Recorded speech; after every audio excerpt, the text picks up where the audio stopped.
Evening, evening, evening. Hope everybody's keeping well. Welcome back to Beyond the Lane, episode 22. Big up to Anthony, Scott for joining us tonight. We have Carl jumping on as well in about 20 minutes from that Spurs podcast. Anthony, how are you, man? How you been? I've been good, thank you. Yeah, all good. Can't complain. I think it's a good timing to bring you on tonight. We had you on before the cup game, right? Yeah, Earlier this season. yeah. With 4-3. So now we're getting you on after a game. So it'll be good to speak to you and hear how you thought the game went and what you think about Manchester United at the moment. Just as bad as us, to be honest. Yeah. Scott, how are you? Yeah, doing good. Thanks for having me on. I think it's the second time on the channel, so good. Always a channel. We talk behind the scenes, Dan, and I love your channel and love supporting everything that you do, and good to have a good talk with Nige as well, and nice to meet Anthony. Oh, cheers, Scott. Thank you for jumping on. And Nige, how are you, man? I'm good, mate. I'm good. Yeah, big up Scott, big up Anthony, big up the chat, everyone watching, and of course, big up Dan. How you doing, mate? Yeah, I'm all good, man. Looking forward to the show tonight. Lots to get into, as normal. But yeah, big up to everyone in the chat. Big up to everyone watching at home. Hope you enjoyed the show tonight. If you haven't subscribed to myself and Nige, please do. And also Anthony as well. His link is in the chat. Much appreciated. Scott, are you on anything? No, just all over the chats. There's no channel. Thought about it and talked about it with people for years, but it's hard.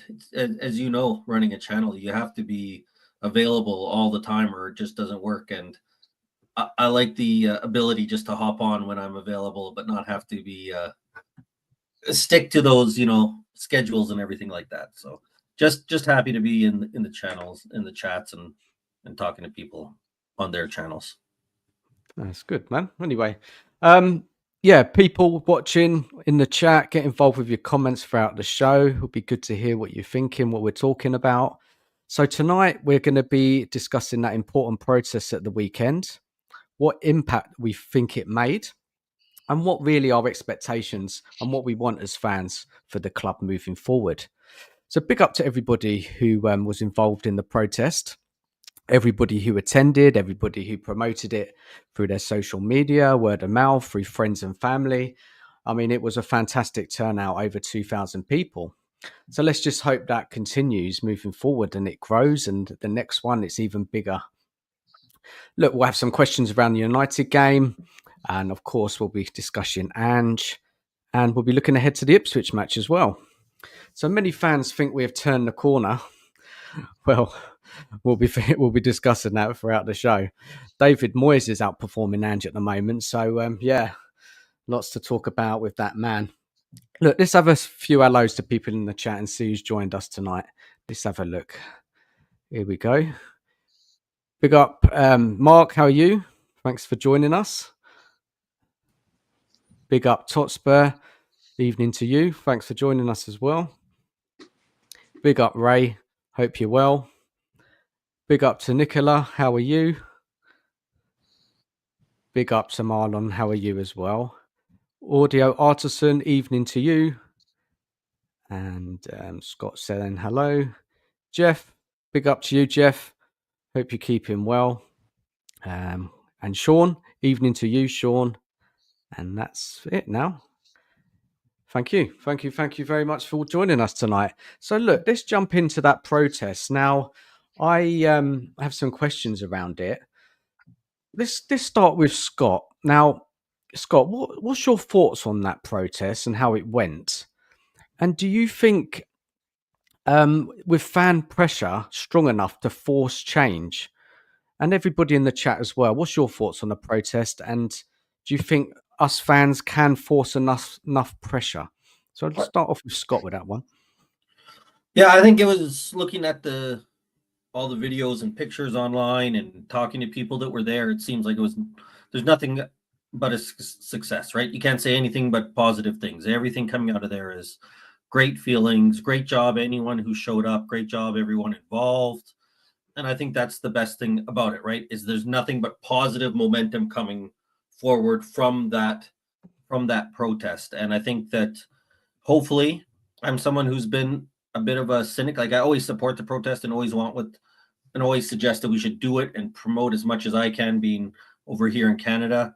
But I've always questioned about how much they can do for two reasons. Number one, I always question our fans and their actual commitment to it. So what I hope to see from this protest is that we don't have a few results and then it goes away, because we've seen that happen too many times over the years with our fan base, is that we get down a little bit and people get kind of amped up about it and they get excited about complaining. But then once there's a few results that go the positive way, it turns like we've stopped talking about protesting. So what I do hope is, because the numbers were so big, is it keeps going on and we realize that this is not a protest about 1 or 2 games. This isn't a protest about 1 or 2 weeks. This is a protest that has been talked about for 24 years, right? It's 24 years of results, which means half a season or one simple result isn't enough to stop the momentum.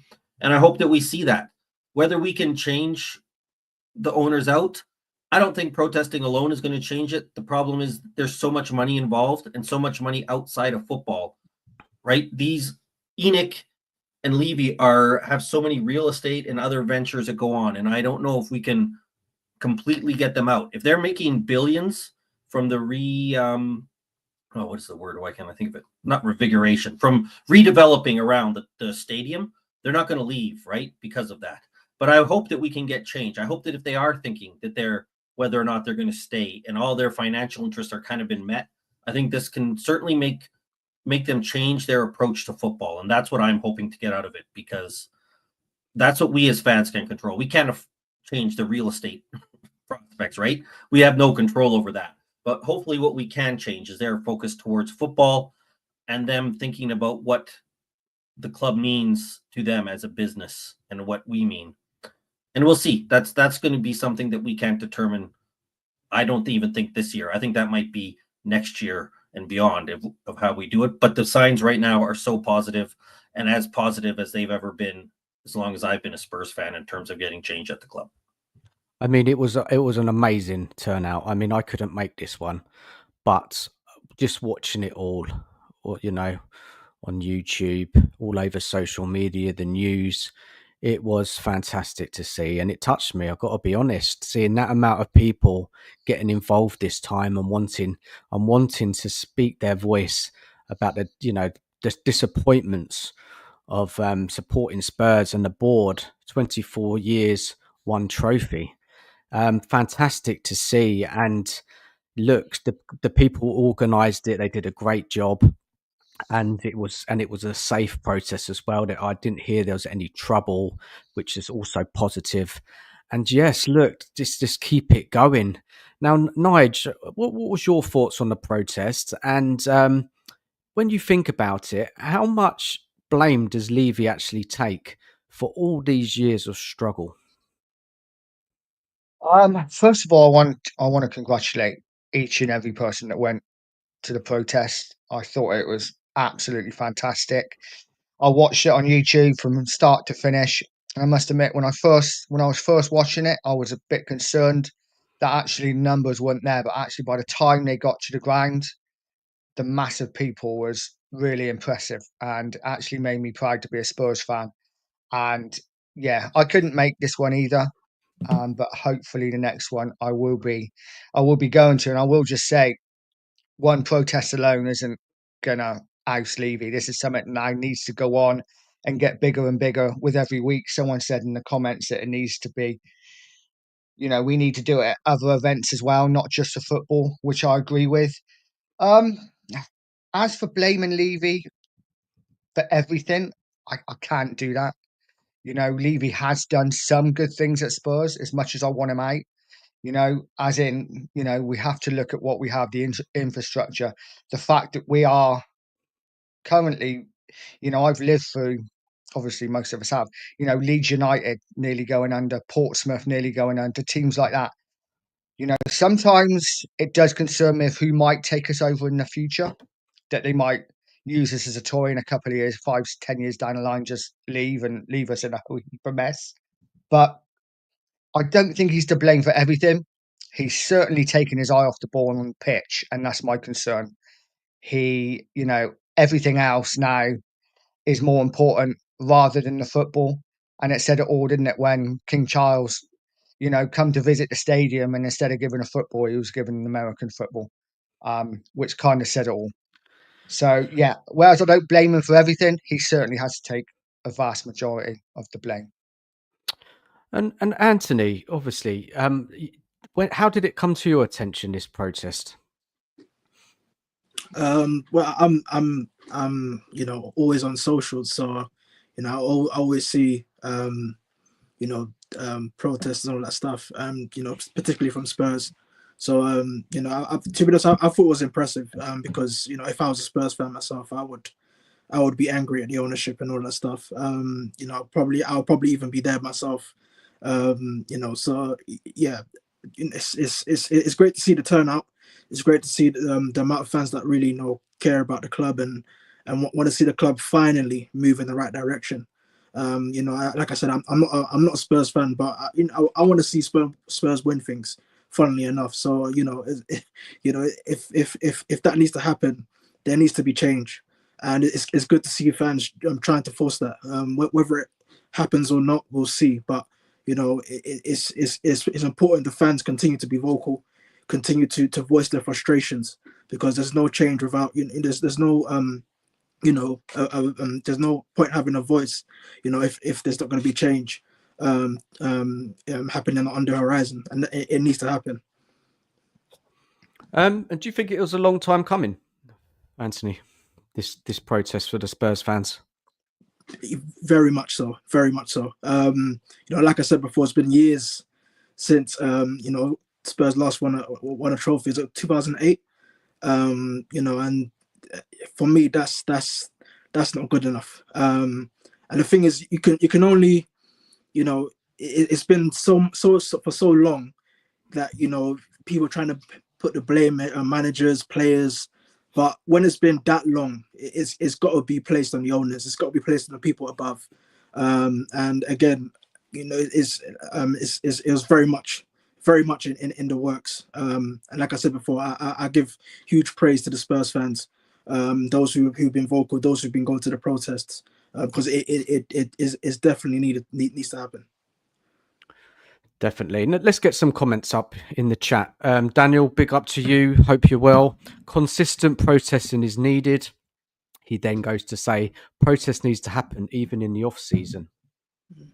Mark says, never let the results cover up what he's done to our club. Yeah, definitely. Lord Rodney Trotter, evening to you. Don't underestimate the power of the protest. If the fans will continue the protests, every other Spurs game or every other or monthly, they will sell. Just get a few more up. If you make enough noise for long enough, they'll actively look for buyers. It's bad press for them, isn't it? The sponsors and all of that, they won't like seeing all what's been going on at the weekend. Mark says we'll never get him gone, but if he puts the football first, that's a bonus. Look, yeah, there's lots of questions on. Many fans want them gone completely. Some fans just want them to change. We want something different, don't we? Yeah, it's just not worked, is it, for 24 years? It's 24 years of failure. Mark said there's a rumour, but only rumour that what's that word? Anyone? Qataris. Sorry, Qataris are for us. I'm not sure about that, if there's much truth in it. Anyone know if there is on the panel? It's hard to. I don't know if somebody has better. I read there was a big thing from beIN Sports, which obviously I think is based out of Qatar, so they could have links to it. But who knows? At this level, like I'm sure. Honestly, I'm sure anyone's interested in it. What does that mean, though? Interested, right? Like, I'm sure lots of people are interested in things. How far along the line, how realistic it is, who knows? But I'm sure. Why wouldn't you have interest in Spurs? Again, they're a top club in the world. They're one of the biggest clubs in the world, located in London, which is one of the top cities that people will want to live in. Yeah. They have a stadium that's world class, right? Like there's every reason, the same reasons why we expect that we can be successful under Levy and Enoch are the same reasons why anybody would want to buy Spurs. It's the Premier League's probably, I'm not going to say it's the best league. We don't need to get into that debate, but it's the biggest league in the world, right? That's where it's the biggest, it's the richest. If you want to have success, if you have success in the Premier League, you get a level of respect, right? So it makes sense that they would have interest in it. Now, but again, like I said, what does that mean? That they're going to buy us in 6 months, or that they're talking? I don't know what that means. I don't know what that interest means. I looked up something today and see how much the club is worth. It's around like, what's it, 3.6 billion or 3.9 billion pounds. A lot of money, eh? They're going to want at least 5 to sell as well, aren't they? Yeah. At least. It's crazy money. Let's get a few more comments up before we talk about it a bit further. Evening to Tekken. Was there a protest on Sunday?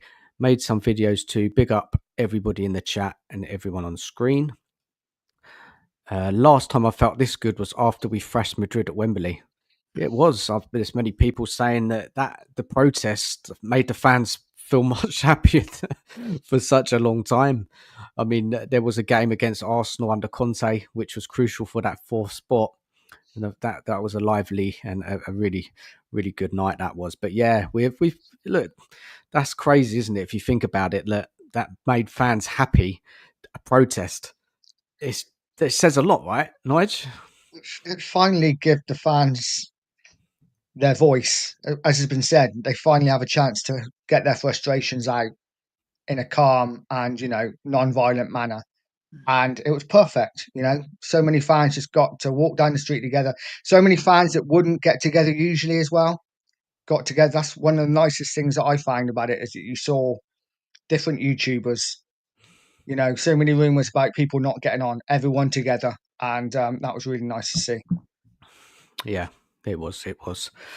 Evening to Rich. Hope you're well. Big up DANalyst. Love your appearance on Chris Cowling's call-in show the other night. Thank you, Rich. Unfortunately, it's not there anymore. So, yeah, nobody can go and watch it. But fair enough. It is what it is. Just do a couple more. Lord Rodney Trotter. If we can get Lewis to sell, Levy doesn't even have to sell. He can just sit in the board and work with the new owners with stuff away from football. In an ideal world, we keep saying, don't we, Levy needs to remove himself from the footballing side, but he's always there in the background, isn't he? He's always got to say. Big up to Eugene. Hope you're well. Big it up myself, Nige, and the panel. Okay, so I had another question about this I was thinking about. And let's go around the panel with this one, and then everybody in the chat get involved as well. If there was a change in the ownership, what would you want them to do better? Let's start off with, and Anthony, you can answer it objectively, if it was your club, because you've just had not a change of owners, but you've had new investment, Ineos coming in. So it'll be good to get your view on that actually in a moment. So let's start off with Scott with this question. What would you want them to do, Scott, if a new ownership came in? I think the main thing that I want to see is at the club, the biggest change is footballing people making footballing decisions. And what I mean by that is I don't want to hear anymore. Like, we talk a lot about how, Levy spends a lot of money, right? But then we look at those signings and they're signings that we know the football people didn't want, right? We've seen what Jose wants. Jose didn't want Joe Rodon. That wasn't because he wanted it. Conte told us he didn't want Jed Spence, no matter what you think about Jed Spence now, right? We know Conte didn't want Richarlison. That's not his style of player. And so what we see now is a lot of money being spent, but we know that they're not being bought for footballing reasons. We got, what's his name? Why can't I think of him now? Giovanni Lo Celso. We were looking at him. We were looking at Bruno Fernandes. Well, if we bought Lo Celso and we kept him on loan for a year, then Real Betis could cut the money that they had to pay to PSG. So they were giving us a cut rate deal for him, right? So then we go in and sign him. I want to stop seeing moves like that, where you're giving, there's 150 million, and we're not worried, if we're buying this player, well, what are we going to sell him on for in his next contract? No, we're buying players in. And I'm going to quickly just use Conte as an example this year at Napoli, right? Everybody says Conte needs big players. Look at the players he bought at Napoli this year. McTominay, Lukaku. He didn't necessarily get great players, but they bought him the players that he wanted, not players that would make a big sell on. And now he has them at the top of the league. And I think we've seen that from back to Poch's days when Mitchell was here, when Jose was here. We don't have football people making football decisions. And that's what we need to see happen. That's the number one thing. And if then you make a mistake, and look, somebody who's a football mind, if Conte doesn't buy the right player, if Poch doesn't buy the right player, well, that sucks. And we can kind of complain. But that's part of footballing, right? That's part of sport. There's no guarantee it's going to work. But at least if it doesn't work because a football person made an evaluation on a player rather than he was a cheap option or there was some sort of side benefit to bringing that guy in, we can live with that. That's sports. And right now, I don't think we have that option. We are losing and we aren't having success because we buy players in that don't work out. And the reason we bought them was financially. And that's not any way, I think, to run a football club. Yeah, great points. And I just think, like, if you think back in the past, Levy and the board have never backed any manager. They've given them a couple of players maybe they wanted, but they never have. Let's be honest here. No manager has been given a full chance to succeed at Spurs. They're always shortchanged. Yeah, I know it's important to buy young players, of course, but you need the mix. You need experienced top players, winners coming into the side. And Spurs, Levy, the board, constantly get it wrong, don't they? Let's be real here. Let's go to Nige with the question. What would you want to see with a change of ownership? Simply to put the football first. You know, as a fan, I don't care about concerts. I don't care about boxing, go-kart tracks. I don't care about any of that. Couldn't give a monkey's. All I care about is the football on the pitch. And wouldn't it be nice? Wouldn't it be nice, even if a manager fails, to say, you know, the manager got sacked because he was rubbish. Every time we sack a manager, is always, well, he never got backed. He never got backed. You know, let's get the manager, let's get someone in charge who actually gives the managers exactly what they want. And if they fail, then it is on the managers. And no one can go back and say, well, actually, he wasn't backed. So that's what I want to see. Just football first. I don't care about the rest of it. I just want owners to come in and put the football first. We see many of them in the Premier League that do that.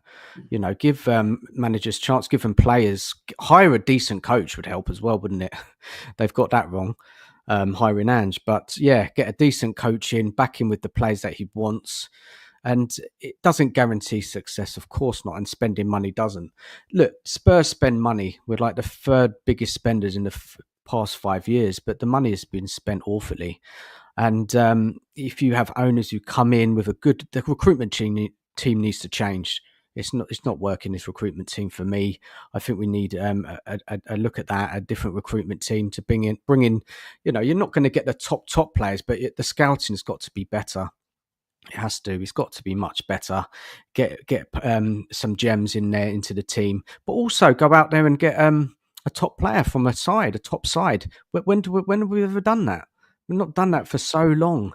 So that's another thing that would help massively. And look, you just want, if we can see that the new owners are doing that, then we can get behind it, right? Because they're doing all they can. And as I said, it doesn't guarantee success, but at least you can get on board with it. And it seems that the club is just more interested in everything else, aren't they? Like you said, Nige, everything else other than the football pitch. You know, cutting the wage bill. What is it? Does anybody know it? Is it like 30 million or something like that? I think I've heard since the summer. Something like, I don't know the numbers, but that doesn't sound out of line. Yeah, it's crazy, isn't it? So they're always looking to cut costs. The stadium generates so much money, and there's something as well that we're bottom of the wages to revenue chart as well, which is just, yeah. What is that? That just says it all, doesn't it? That we just don't pay the wages for top players, and it just doesn't add up, does it, for us all? Now, Anthony, let's talk about Manchester United for a little bit. So they've obviously recently bought in Ineos as an investors. How's that going? And has it met the expectations of what you thought it would be? For me personally, and I knew there was always going to be teething problems. You know, the Glazers and the former regime left the club in such a state that, it was never going to be a quick fix. I'm hearing a lot of stories about Sir Jim Ratcliffe making a lot of cuts in terms of people's jobs. Cuts in the football club. And how the operations are going. And, trying to get the ticket prices up as well, and all that stuff. To be honest, yeah, there's a lot of dissension. There's a lot of anger about how these things are going, how Sir Jim Ratcliffe is going about these things. But if I'm being totally honest, the club is in a right mess right now, and these things need to happen. As sad as that may sound, as how can I put it, as cruel as that may sound, it needed to happen.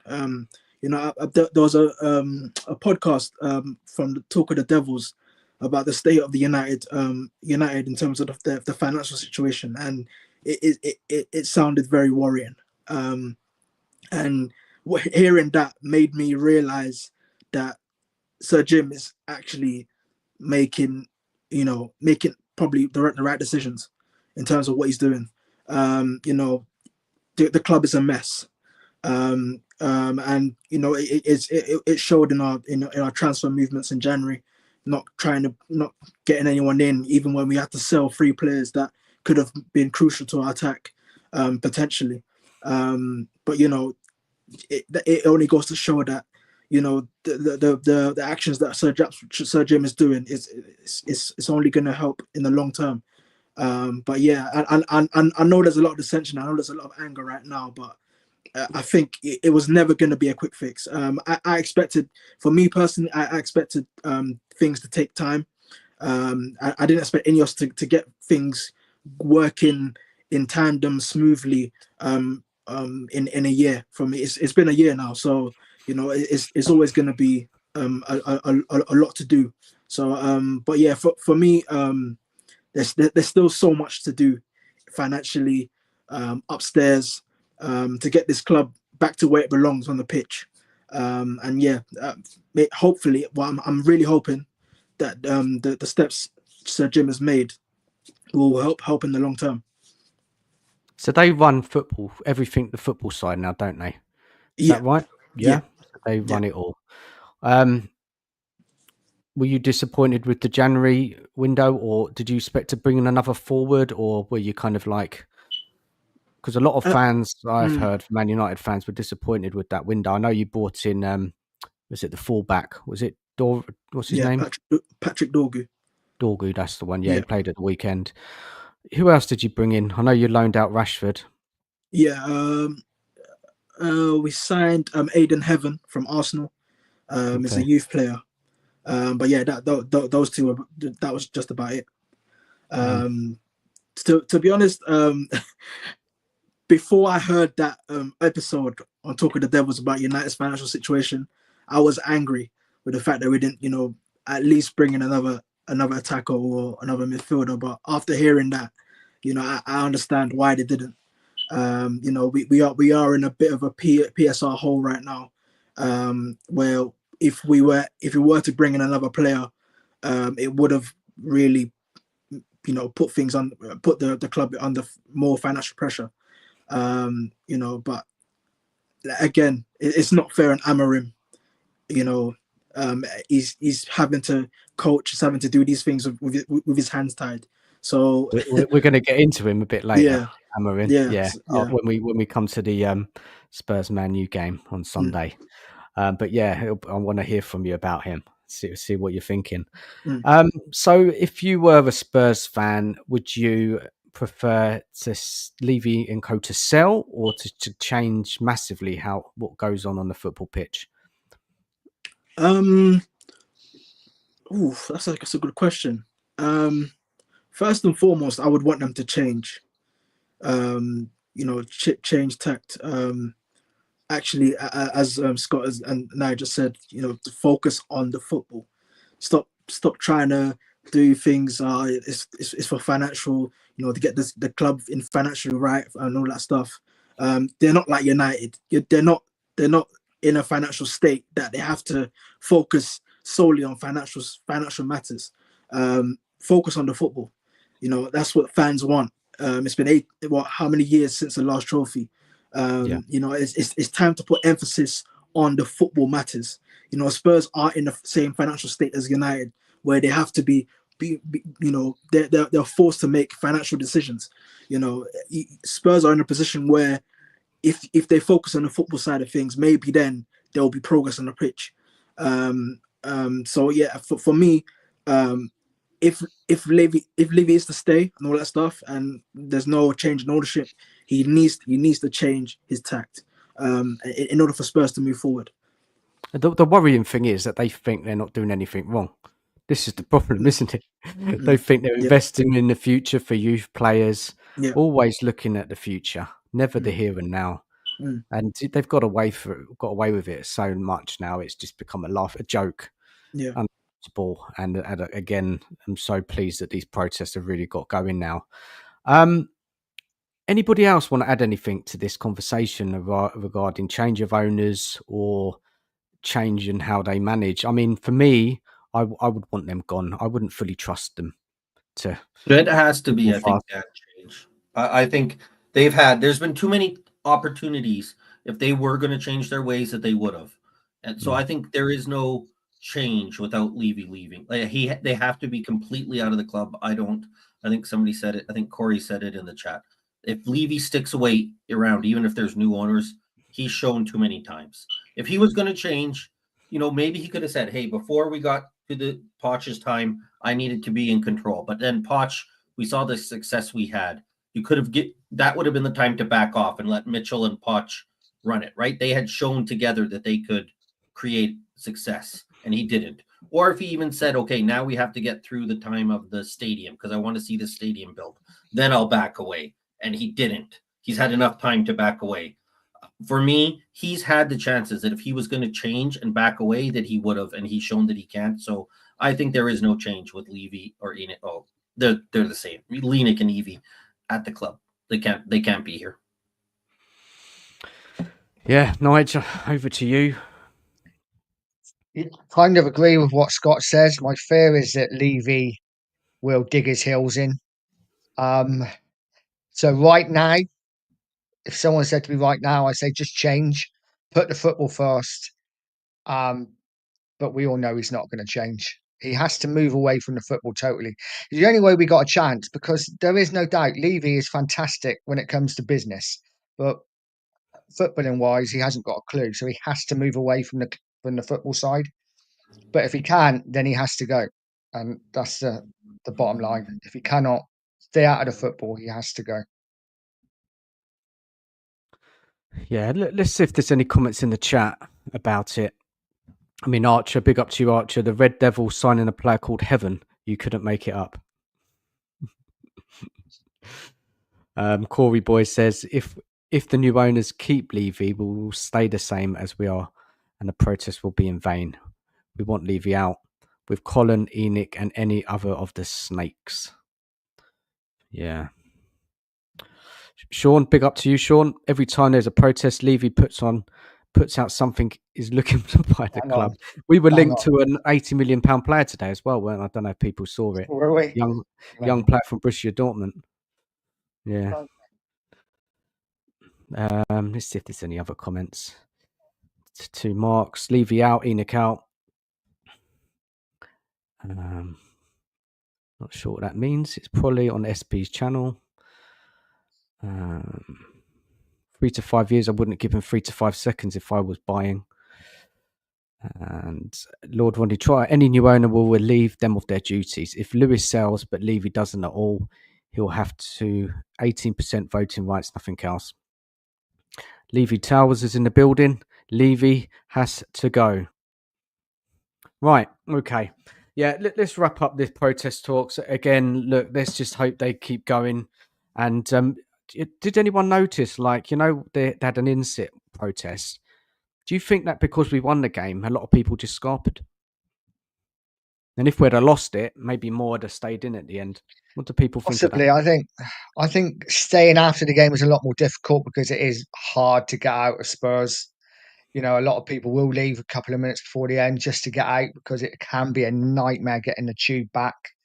So I get why there wouldn't be as many on the sit-in as there was to start with. But yeah, that's my only thoughts on it, really. And Scott, what do you think about that? Yeah, I was pretty impressed. Like normally, I would have been worried that after the win, it would have been kind of forgotten about. But I think, as I haven't been to the new stadium, so I can only listen to other people saying how hard it is to get back home after a game. And I imagine that there was probably not anyone or not many people who said, "Oh, I'm not going to go because we won." I think it's more like Nige said, "You have to get home. It's tough." So the people that weren't there or didn't stay probably weren't affected by the game. I was pretty impressed by the response even after the win. It still seemed like there was some positive, protest feelings after the game. So that was impressive. Actually, something that I was worried about, but we'll see again as it goes forward. I was surprised the amount of people got involved. I really was, because it was a massive difference. Maybe it could the march helped. Maybe gathering people as they're going along, walking to the stadium. More people got involved. I liked what they did. You know, standing outside the entrance where all the what's that entrance? Remind me, guys. It's all the kind of what's probably a good word for it. The more Well, it's the West Stand entrance, isn't it? So yeah. that's where all the important people go. Important, but that's the right word. I was going to big say the enough. rich people, but I big didn't think that was appropriate. Let's have a look. Spurs Kings TV, big up Marlon. Hope you're good. The sitting did its job, made Sky talk about it. It certainly did. Let's see if there's any more comments before we move on to the Man United game. Big up to Eugene. How are you? Everybody, big up. Levy out. Mark says, I heard a lot of people say it was too cold to hang out after. I don't think it was that bad. Look, there was. I don't know how many people were in that sit-in. It's hard to kind of gauge, but it was so important that they did it, and that the cameras took their attention to them. And win, lose or draw, it always must be Levy out. Okay, guys, let's move on from the protest and onto that game on Sunday. Before we get into it, I thought it was a poor quality game, but there's no surprise really. You've got two teams there who are not having the best of seasons. Both are struggling. And look, it was the first double over United in the Premier League. Don't know if you knew that, guys. First time we've beaten Man United twice in a Premier League season. But look, Scott, let's start off with you with this game. Because there's a lot to talk, not a lot, but there's more, I think, more negative stuff than positive. But was there anything you were pleased of with that performance from Spurs? Yeah, when we talk about all the positives of the protest, the game certainly was not. I think for me, and correct me if I was wrong, it's 14. I think we were 14 versus 15 when we started the game, right? Mm-hmm. Something like that. Yeah. And it looked like that. It looked like two teams that if you took away the names on the screen, on the jersey, you took away the Manchester United and Spurs, and you said these are the teams that are 14th and 15th in the league, you would have been like, yeah, makes sense. Both teams were pretty poor. The quality of play was poor. Both teams gave up way too many chances, way too easily. On our goal that we scored, I mean, credit to Maddison for going in, and maybe Anthony will want to pull his hair out while hearing this. There was 6 United players standing absolutely still. Not a single one of them reacted in any way. Like, credit to Maddison for reacting, but how did nobody on the United team even move towards that ball? So he had an easy tap in there. As for positives, I'll say I think Vicario came back and he looked good. That's a positive for us. I think that Maddison gets a lot of stick from our team. I think from our fans. I think he looked good. I think again he showed, like he has for lots of times, why he should be playing all the time for us. I'm not saying he was amazing, but I just think that he was better than most of the other players out there. So I think that's the positive. Vicario was a positive. Madison a positive. I guess for the 3 points. I mean, I'm someone who I don't think I like to joke about the relegation because it's kind of fun, but really we were never really in threat. Neither are United, because those teams at the bottom are terrible. I guess it gets us closer to maybe getting 10th, but I'm not really getting excited about it. So I don't get overly excited by getting 3 points. I just think it highlights both clubs and where we are, and both fitting of being in the positions that we are this year. Is another example of we're in the bottom half of the league and deserve to be there. We're not there because of bad luck. We're there on merit, unfortunately. Yeah, no, there wasn't much to really be so happy about regarding the performance.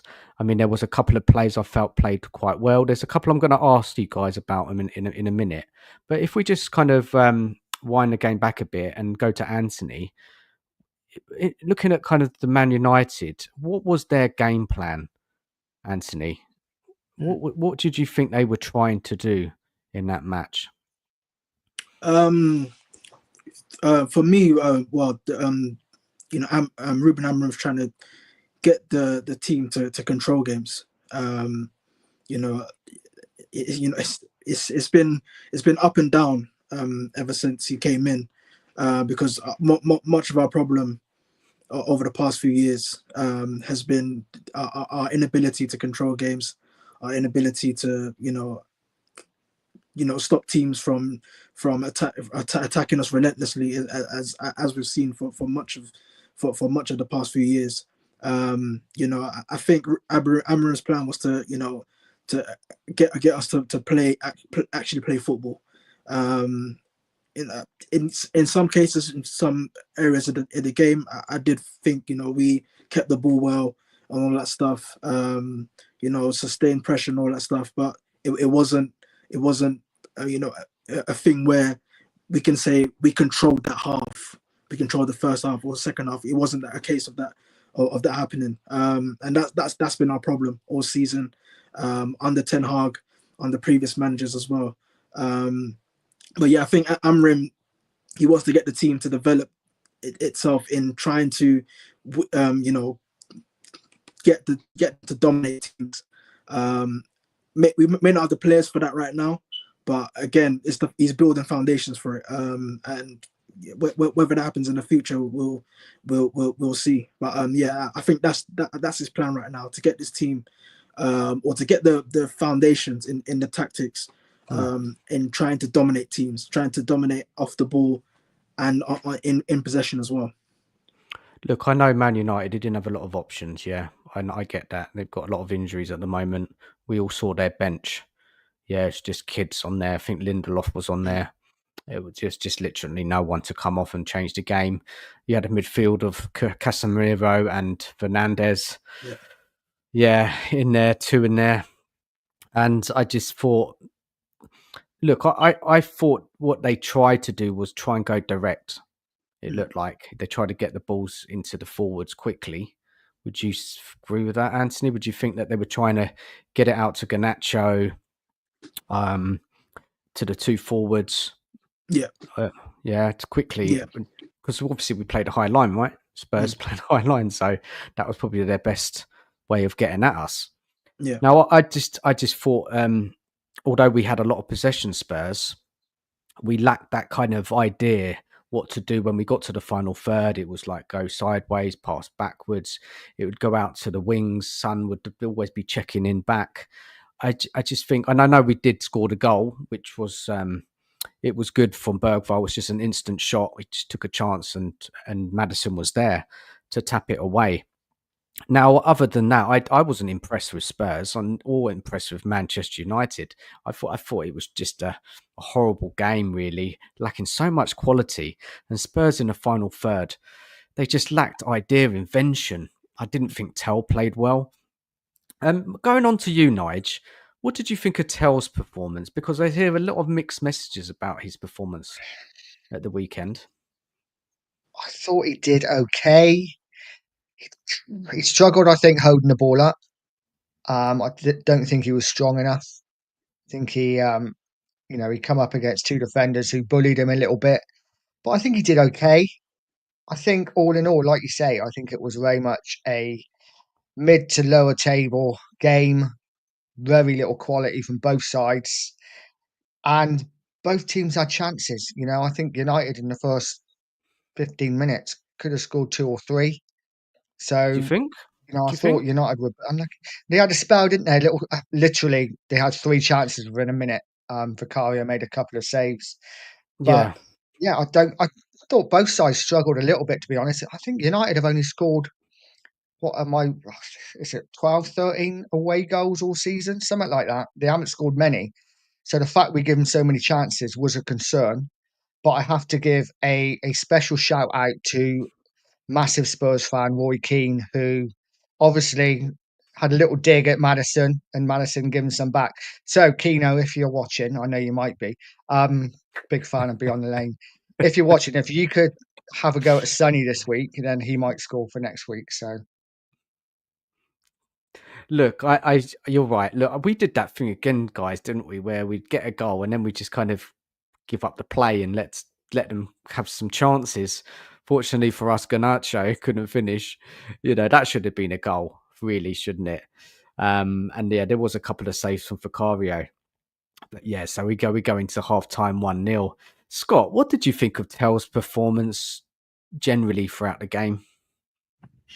I've actually with Kane going over, and I get the German Bundesliga here with my same package. I get the Premier League game, so I've seen him a few times. I watch Bayern often on the weekends, so I wasn't too surprised. It's what we've seen a lot from him at Bayern, is that again, you can see why he's at a club like Bayern, but you can also see why they sent him away, because he needs more time. He doesn't have that finishing quality, and that's something that was frustrating. So I would say that I wasn't that surprised. It's what you've seen at Bayern, and I think if anything, then if you have any concerns, it's probably what we're going to see going forward, right? Things that get us excited about him, but I think Bayern sent him away because they want him to work on that part of the game, which is great for them, and it would be great for us but I think we want better than that. We don't want somebody developing, right? We want somebody who's ready to come in and put those kind of chances away. So I think you saw a 19-year-old kid who's still developing his game.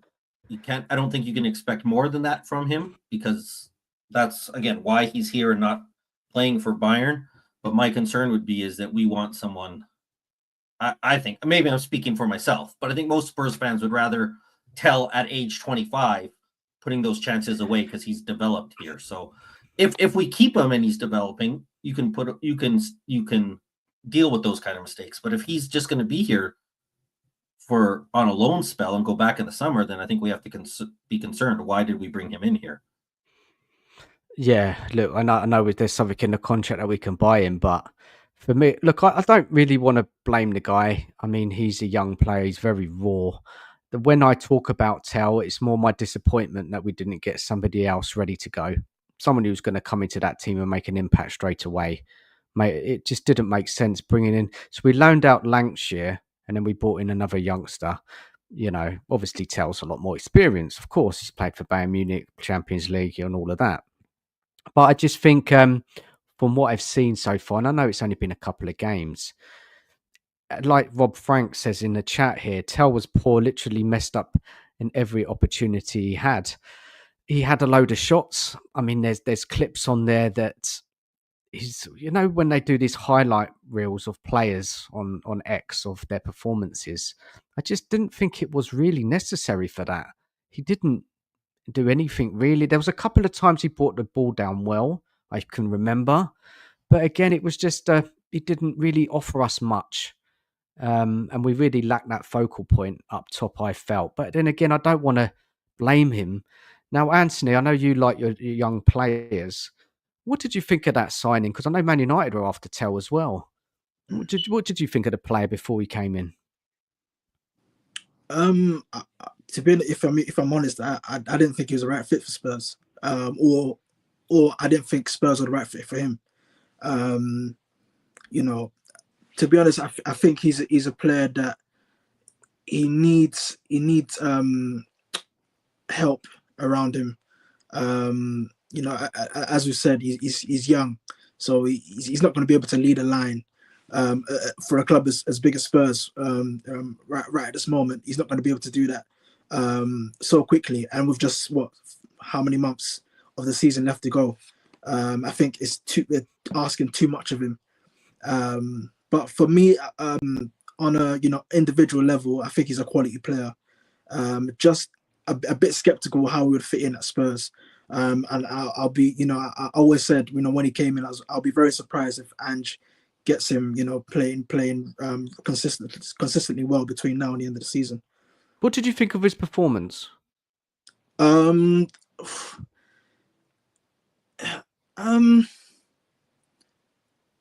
think he can't remember much because there wasn't really anything, was there? This is the thing, isn't there? You can't. There's nothing you can say and say, "Oh, we played well."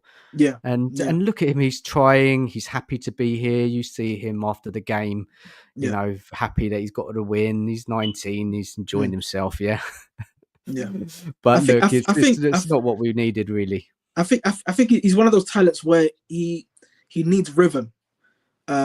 He's getting games, isn't he? He's getting games. Yeah. So he needs a consistent run of games to actually build that confidence in himself. The game on Sunday, I thought he did the basics well, but again, it wasn't anything memorable. But I think he's one of those talents where he needs a consistent run of games before we Spurs fans can actually see something fruitful. And hopefully he gets that as time moves on. But yeah, we'll see. I think it's too early to judge him, but again, he's here for 3 or 4 months. So Spurs. Would you have taken him at Man United because they were actually in for him, Anthony? Would you have been happy with that signing? I think as one of the two players behind the striker, I would have taken him definitely. Okay. Yeah. I just think, guys, that when we get the likes of Solanke back, we've got Wilson getting back to fitness. Where is Tell going to play, and is he going to play? Isn't it Scott Nige? This is the question, isn't it? Yeah. What is he? Are we going to see him after some of these returning players? I can't see him sticking in the team. Nige or Scott? I honestly don't think he'll be here past the summer. I think he was brought in as a short-term option. I know we have an option to buy, but if Spurs are to spend 50, 60 million on him, I think that would be crazy. I'm not saying he's not going to become a really good player, because he might. But like you say, we've got Odegaard back now. For me, that was the most exciting bit about the game, was seeing him come on for the last 5 minutes. And even though he didn't do a lot, he's a player that's come in that's supposed to be exciting, supposed to be direct. And against Everton, and he played really well. Didn't do a lot after that. But I'm actually excited to see what he can do going forward. And I wouldn't want to see another young player come in and then what's the point in signing Odegaard? So I can't see him being here past summer, personally. Scott, do you think he's going to play much once we get Solanke back and Wilson's going to play a bit more on the left? Where are we going to see him? On the right, maybe? Johnson's back. I mean, honestly, where we should probably see him is in Son's place. But we're not going to, we know that that's not going to happen. We're not going to sit Son. Like you said, how are we going to fit in? Because we have Solanke's going to be playing in the middle. You're going to have Son who's playing on the left. Even if you don't want him, you got to Odegaard. We need to start getting this guy some minutes, right? Definitely. We need to see what he is. I'm not as hyped up on him as other people are, but I don't know because we've only seen him for one season at Burnley. Like, he needs to play. Johnson, I don't like him, but the money we paid for him, if he's healthy, he's going to have minutes that he's getting in. Sonny, we know, is going to get minutes no matter what happens. And then like you said, we have Tell. So where we have so many players, none of them that any of us, I think, are fully convinced on this. And sorry, I forgot Mikey Moore, who needs to play. I don't I don't need him playing starting game in every day in the Premier League. I don't think he's ready for that, but he needs minutes.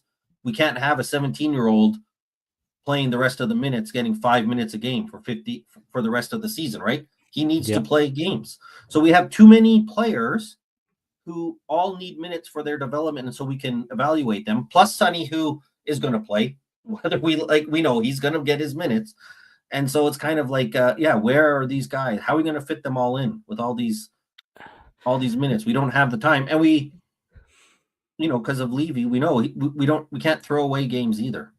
We're not in a position where we can say, you know what, we're just going to put Mikey Moore in for a half with Tell and with Odebert and see what happens. Like that, we're not at that place, and Ange isn't going to do it because Ange isn't here to develop the youth. We've seen that for. So yeah, it's. I wish I had a better answer, Dan. No, it's you highlighted confusing. a real problem. It's confusing because for me, again, I know I keep mentioning this, but you sign a forward who's ready to go, or someone on the wing, a number 9 who's going to come in and make an impact. Then he's challenging Solanke for that top spot. It's competition, isn't it? We all know when Solanke comes back, he's going straight in there and Tell's on the bench. So, yeah.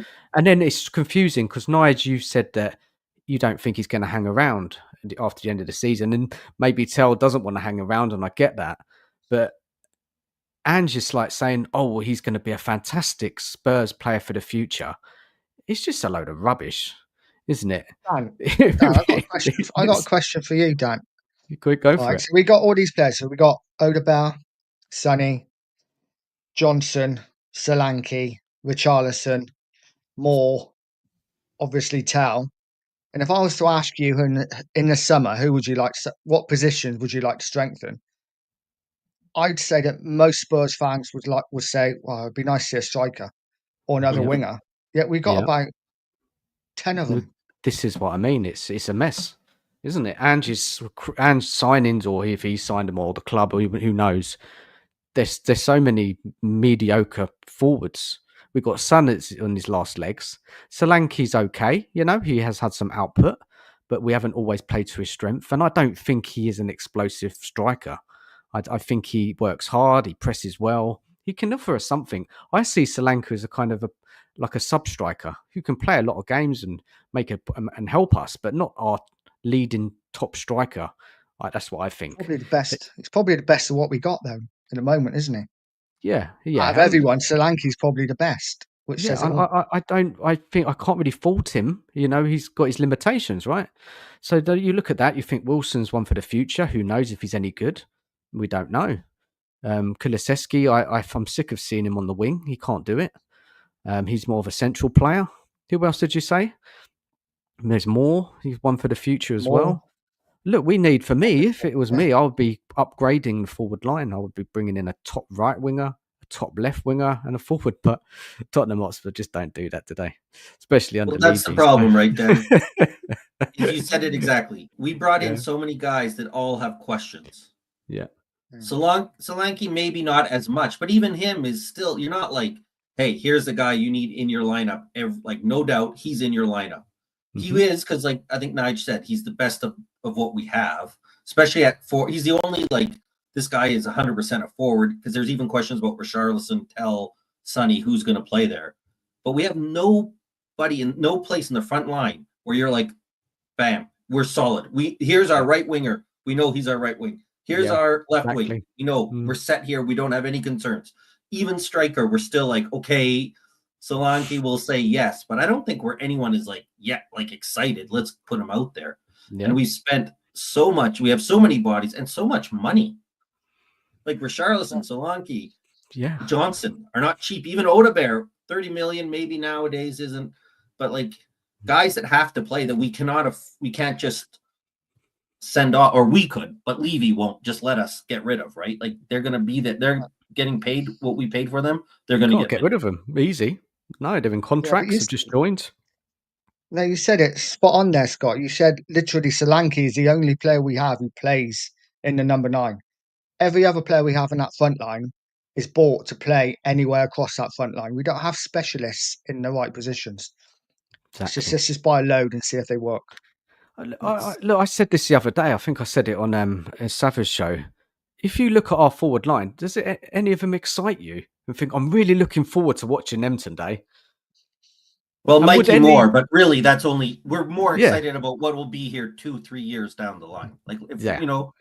We're excited for him, but let's be honest. If we're playing a cup final, Mikey Moore is not who you expect is going to come on and change the game for you.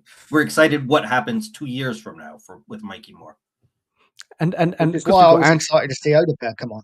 yeah, I want to see him. I want to see what he can offer because and there was a comment, I think it was Rob Frank in the chat. He says, this is how it's got to. We're looking forward to watching him because it's really so bad. No, it's good we've got Anthony here because I'd put this question to you, Anthony. Are you taking any of our forwards in Man United's team?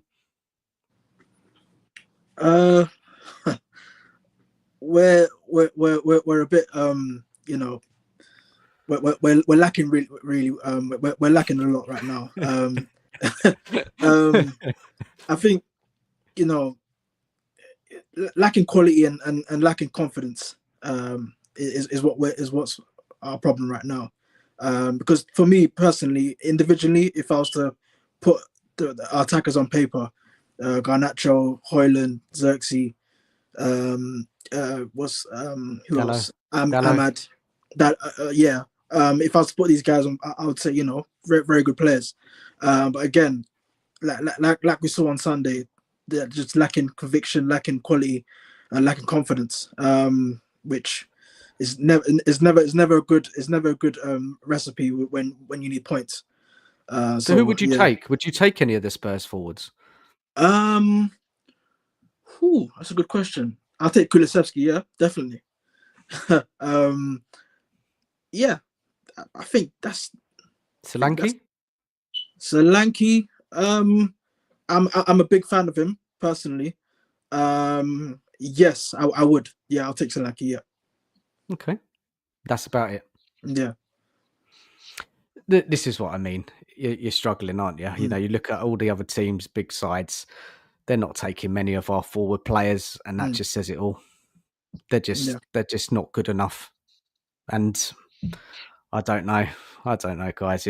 But look, let's move on to Danso. What do you think of his performances, guys? The last couple of games he's played.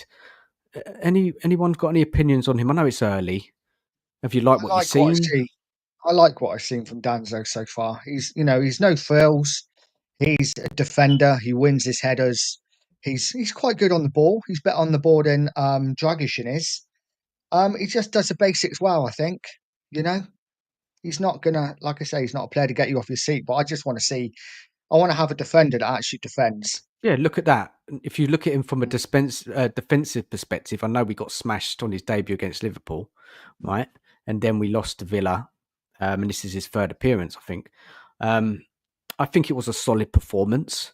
Again, there's so many structural issues with the team that, even Man United, who were not in a good moment, managed to cut us open a number of times and really could have got away with something in that game, even though they didn't play well. Scott, Danso, for you, what's your thoughts on him? Yeah, somebody said solid. I think so. I wasn't as impressed with him on the ball. I don't think he's terrible, but I think he's better than Dragusin, but not as good at the level you'd want to be for a starter. Somebody asked, in the chat, is he a replacement for Romero? I hope not. But as a depth, like if he's your third center back that comes in, I think he looks to me like somebody who can fill that role in, because he comes in, he isn't a disaster with the ball. He defends very well, doesn't do anything amazing, but he's solid. And I think he would be a perfect player for me to come first center back off the bench. But I don't think, from what I've seen, and maybe it's too early for me to say it, I don't think he's what we would want for our starting center back.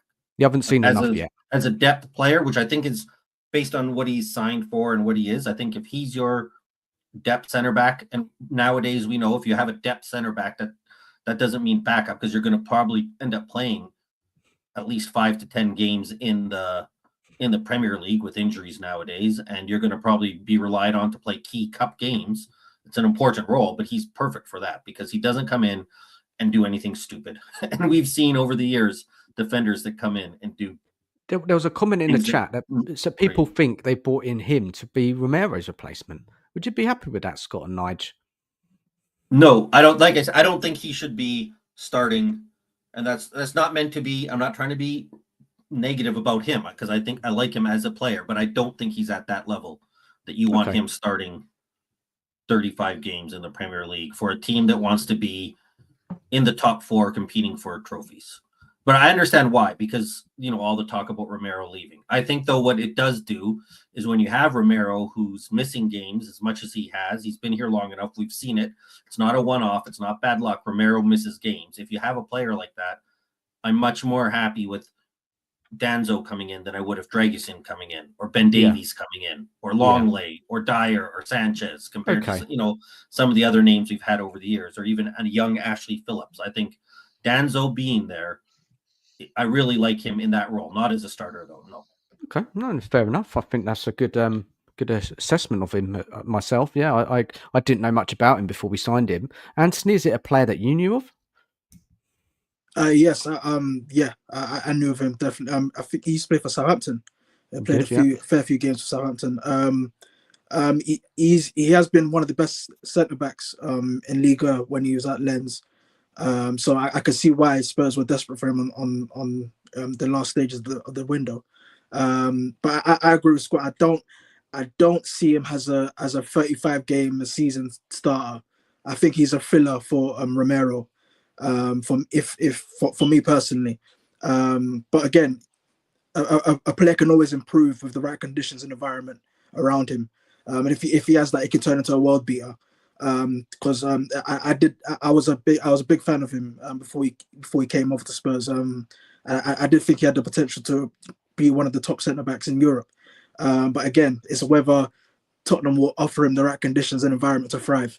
But yeah, I agree with Scott. I don't think he's a starter right now. I think he's good for what Spurs need in terms of Romero being out injured a lot and Spurs needing someone to cover that position.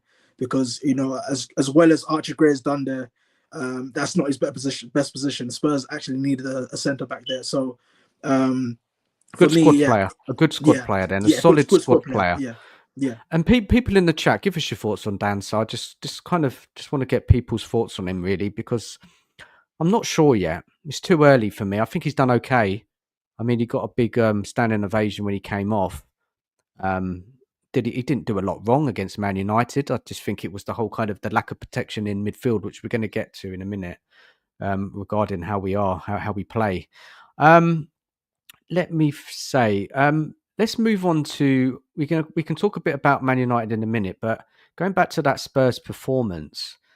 Now, I just think there was holes all over the pitch, wasn't there? In the midfield, were easily got at. It's just the same problems. Now, look, I didn't expect us to play amazing, and I know we're in such an awful run of form, like in the last couple of months, we've just been dreadful. But we've had a week's rest. Right, a week of training, players coming back, we had options on the bench. I just expected a bit better than that. Am I right here, Nige, Scott? Did you expect a bit of an improvement in performance? Some fans think there is an improvement in performance, but I just look at how we attacked, how we were so open in the middle, so easy for Man United to get through us at certain occasions in the game. Am I expecting too much? Over to you two. I think so. I think so. Yeah, I think this has been our season, hasn't it? It's been the last 18 months. Yeah, I think Ian Lubin said it the other week perfectly. When we've got a full team, when we've got a full squad, we are capable on our day of beating anyone because we have those 15, 20-minute spells where we can blow teams away, when we can get a bit of quality, score a few goals, win the game. Ever since we've had the injuries, obviously, we're not having those 15, 20-minute spells because we haven't got the quality. Now we're getting a few players back. We still look just as bad. We still look just as open, but we are making those little bits of quality, not 10, 15-minute spells. It might be 2 or 3-minute spells, like against United when we scored the goal. And then we're the same old Spurs. We concede chances for fun. We are open in midfield. We look clueless a lot of the time up front. Like you say, we get the ball out wide, we come back into midfield, we go back, we go out the other way.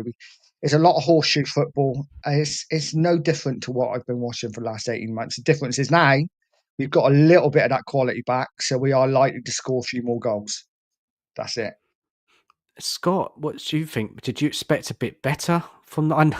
I don't expect much from Ange's team at all, but come on, like home game, Man United, players back, week's rest, no excuse of tiredness. Yeah, no, I agree with Nige. I didn't expect any better because it's what we've been seeing all year, right? Mm. And that's the thing when people are talking about injuries is sure, you get better players, some things are going to be better, but the problem is ultimately not injuries, it's not players, it's the system that we're running here. And it's the same holes that we've been seeing, whether healthy or not, right? And Yeah. that's why it's the same kind of issues that we've seen no matter who's playing for us.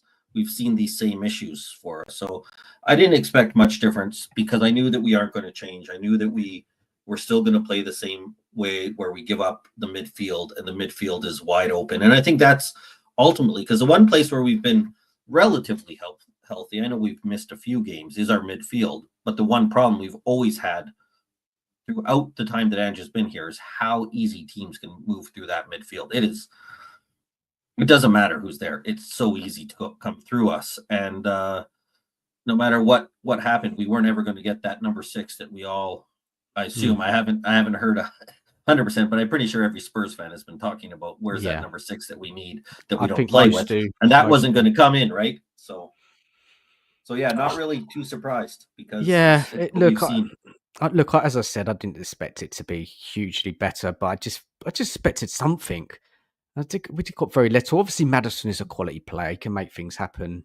You know, when you've got him playing, he can create something out of nothing, score goals. He's got quite good stats this season.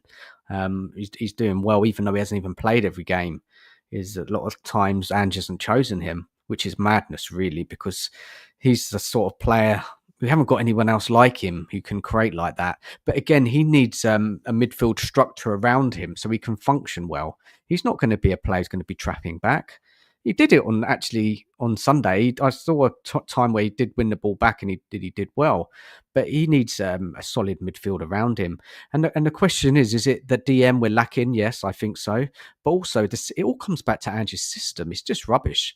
Let's be real here. The system is flawed. It's not worked all season. It was failing last season. And there's no improvement in the system. Whoever's playing, Basuma, Bentancur, Sarr, Bergvall. I mean, I saw Bergvall in that first half. I saw some nice flashes from him. You know, he's brave. He picks up the ball. He runs, takes on a player. But then if you look at him on the whole game, it passes him by, right? Didn't see him at all in the second half. Probably was subbed. I can't remember now.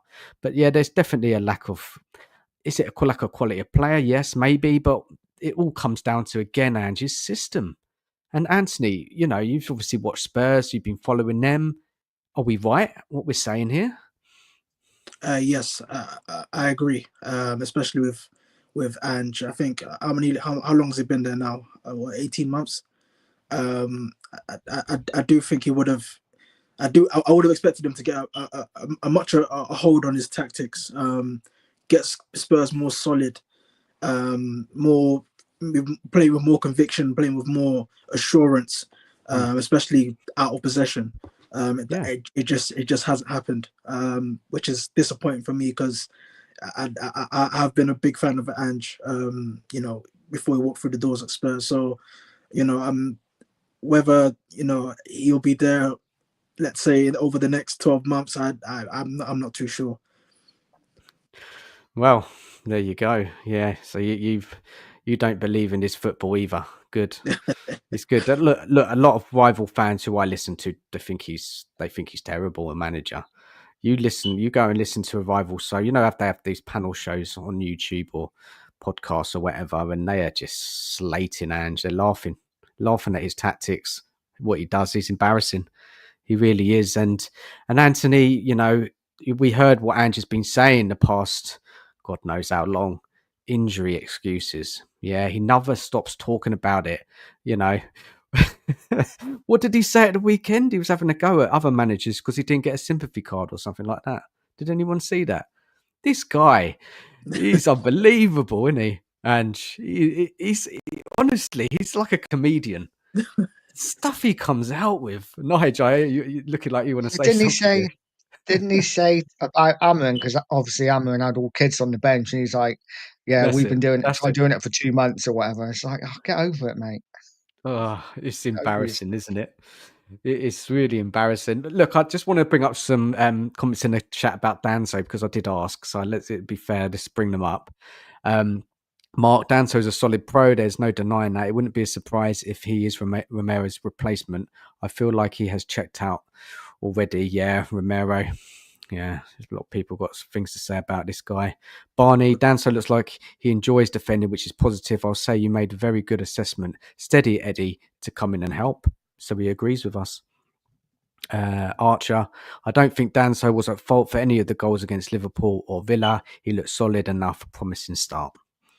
Fair enough. Any more, Jeff? Thought he played decent at the Euros, particularly against France. Again, it's a small sample size. I think it's something we just need to see him, how he gets on over the season. And again, he's another player we're probably not going to see once Romero's back. When's he going to play? So it's going to be hard to really know, isn't it? Unless, Romero will probably get injured again or sent off. Rob Frank, never watched Danso before.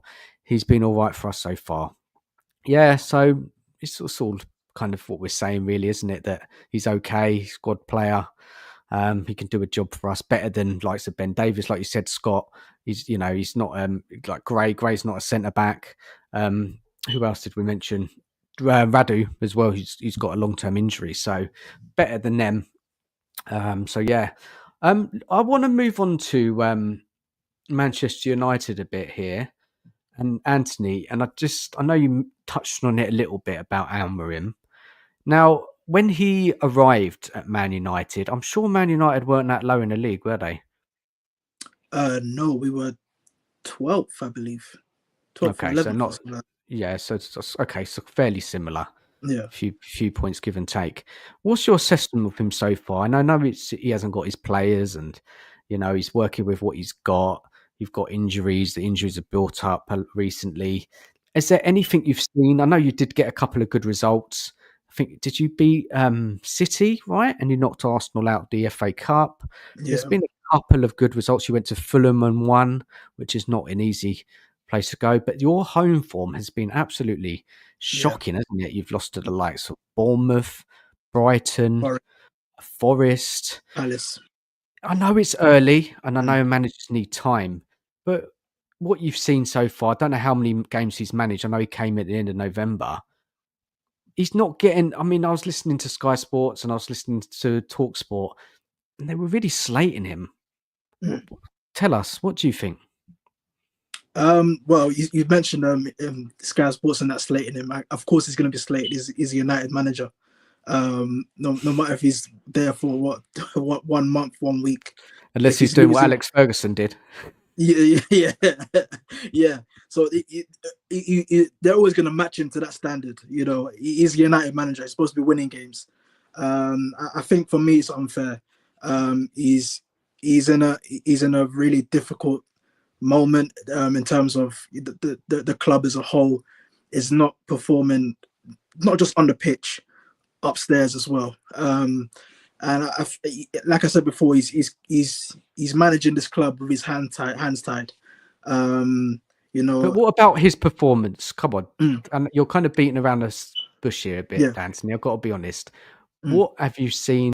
Is there anything you've seen that this is the guy? Because he came in with a good reputation, right? He come in. A lot of clubs wanted him. I think many Spurs fans would have had him. So, what? Give us your thoughts so far about him. Forget about the board. Forget about whatever else you said. Just about him and what you've seen. For me, he is the man. He is the guy. And it's not just his tactics. A lot of us in the Premier League judge managers over their tactics. For me, it's the way he's conducted himself, the way he's handled press interviews, post-match interviews. He's been brutally honest, and that's what we as United fans want. That's what I want, because a lot of the times when Ten Hag was manager, there were certain games where we'd lose a match and we wouldn't have the stats would show that United haven't been controlling the game, or we already had 2 shots on target. Ten Hag will say we played well. And I'm thinking, for me as a United fan, I'm thinking, Eric, the stats show that we were dominated. How are we playing well? And for me, Amorim is the total opposite. He's brutally honest. I think there was a match. I think when we beat Leicester in the FA Cup, he said after the game we were shocking. I did not like that performance. Okay. Harry Maguire's goal should have stood. Yeah, I If not remember for that. that, Yeah. if not for that, Leicester should have knocked us out. For me, he's brutally honest. He's aware of the situation the club's in right now. He's aware of what the squad is looking at right now, and he's aware of the fact that he doesn't have the things at his disposal, but he's gonna stick to his guns. A lot of journalists, a lot of pundits are criticizing him right now, and of course it happens. He's the United manager. It's a results business. Yeah, it's a results business. United have to be winning games, but again, he knows that. He identifies that. But again, he's sticking to his guns. And for me, that's what I want. I want a manager that's honest. I want a manager that's straightforward, the straight talker. And for me, I think that's why he's the guy, not just his tactics alone. Fair enough.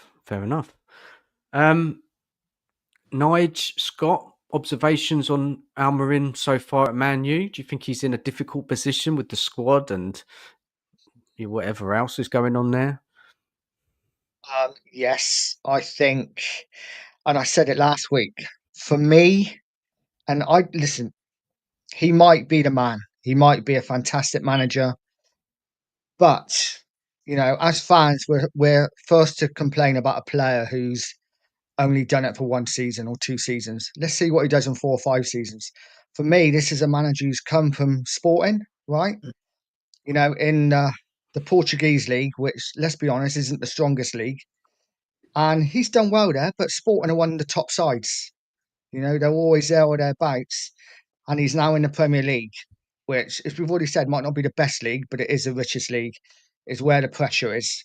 He's now got to earn his stars, and I don't know enough about him to say that he is a top manager. I think maybe United might be a bit too big for him.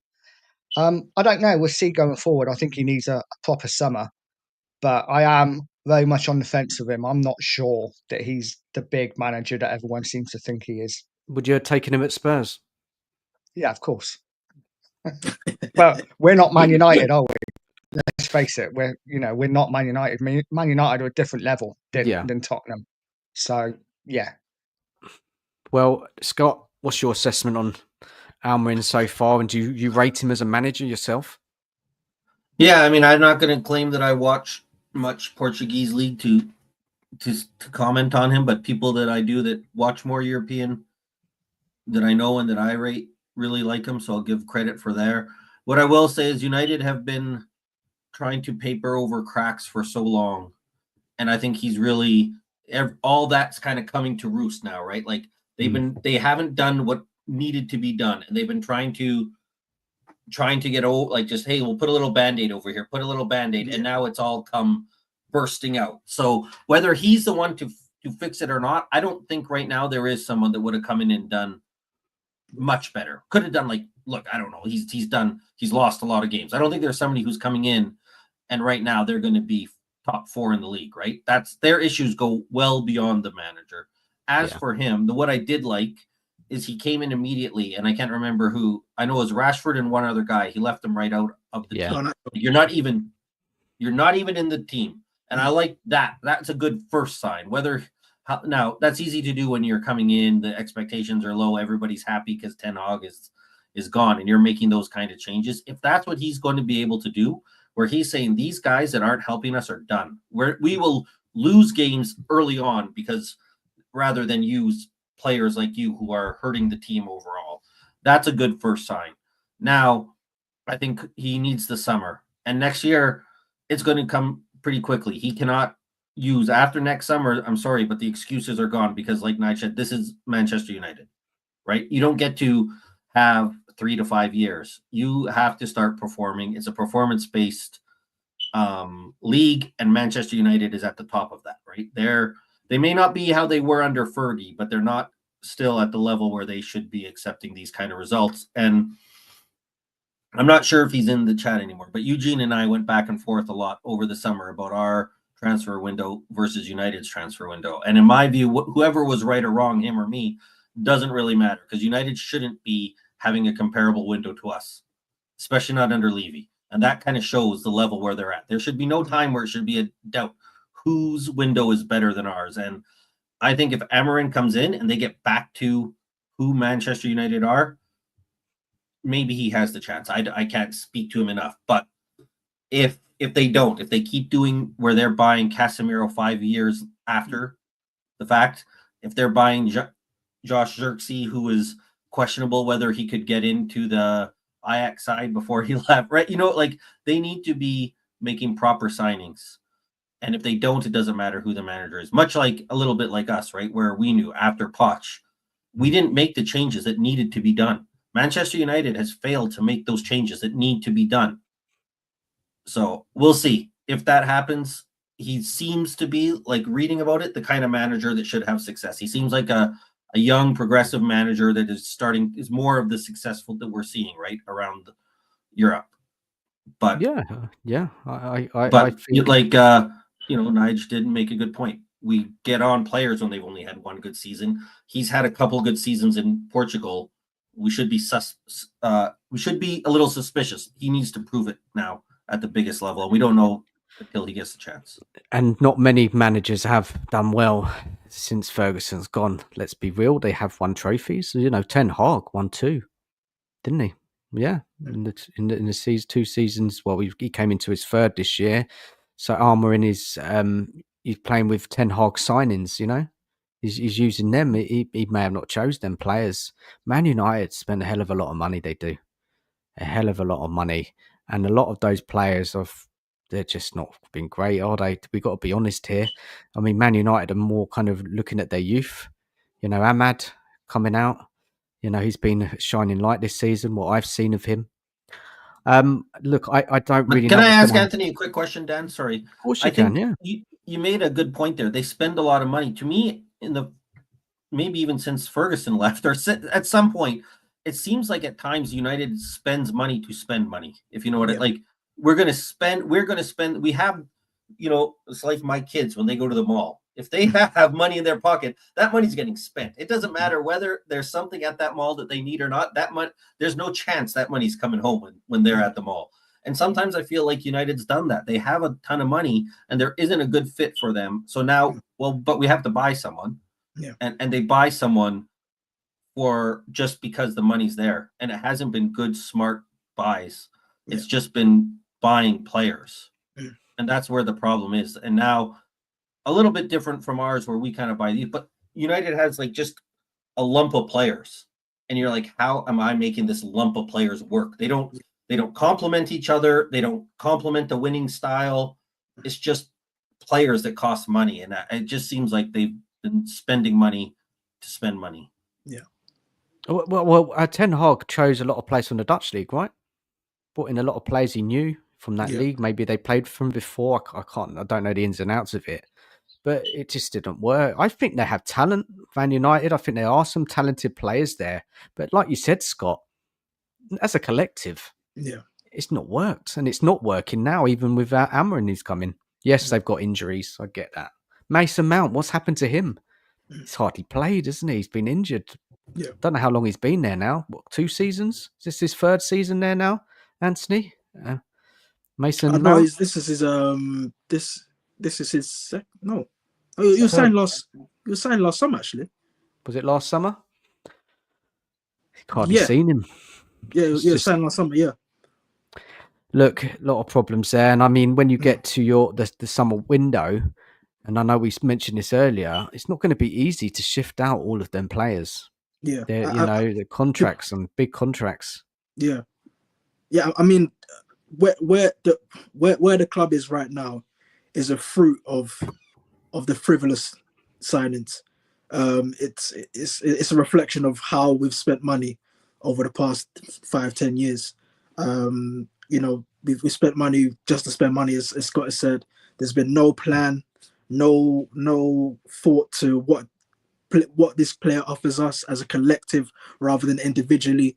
I think I can only count on one hand the amount of good signings we've made since Fergie left.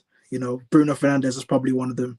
Arguably, he is one of them actually. And if you were to try and think who else, you'd be struggling. I think it's Bruno Fernandes, Harry Maguire, probably not. You know, that's the mark of what United have done over the past 10 years. It's been a total mess. So where the club is right now, for me, I'm not surprised, because it's a fruit of of the mismanagement and the lack of thought and processing in terms of buying players, and it's just spending money to make to spend money, and again, whether Amram is given the resources and time and to do what he wants this summer is another matter, because United are in a financial mess right now because of what's been going on over the past 10 years.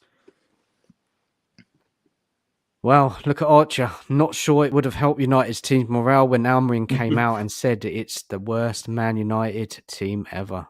Wow. Look, he's got a tough job in his hands, but that's your problems, Anthony. Spurs have got their own. We've got our own. We're both not good. We're really not, both teams. And yet we could meet in that Europa League, couldn't we? Yeah, we could. I think we can only meet in the final, though, and I don't trust both teams to get that happening. Well, it is one-off games, so who knows? Who knows? Yeah, they're definitely not a favourite. If them two teams meet, could go either Wouldn't it way. be so Spursy then? Wouldn't it be so Spursy if we got all the way to the final and then end up losing to them? The one game we lose to them is in the final. Yeah, we've beaten them 3 times this season. We've beaten Man United. We actually got Man United's number this year, even though we're rubbish. We've beat them 3 times. But look, wouldn't surprise me. For me, like, Ange has got to win that competition. He has to win it.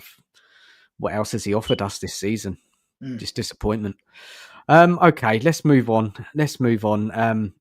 So let's just go into some kind of feedback from the fans after the weekend's game. I'm sure you've all seen it. Some Spurs fans, some are, not all, are easily pleased, I find. 1 win, and like you said, Nige, in the green room, Spurs are back. 2 wins in a row. We beat who did we beat the other week? Yeah, we went to Brentford and we got a 2-0 clean sheet.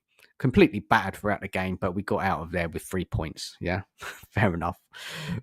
Injuries, as Ange keeps saying.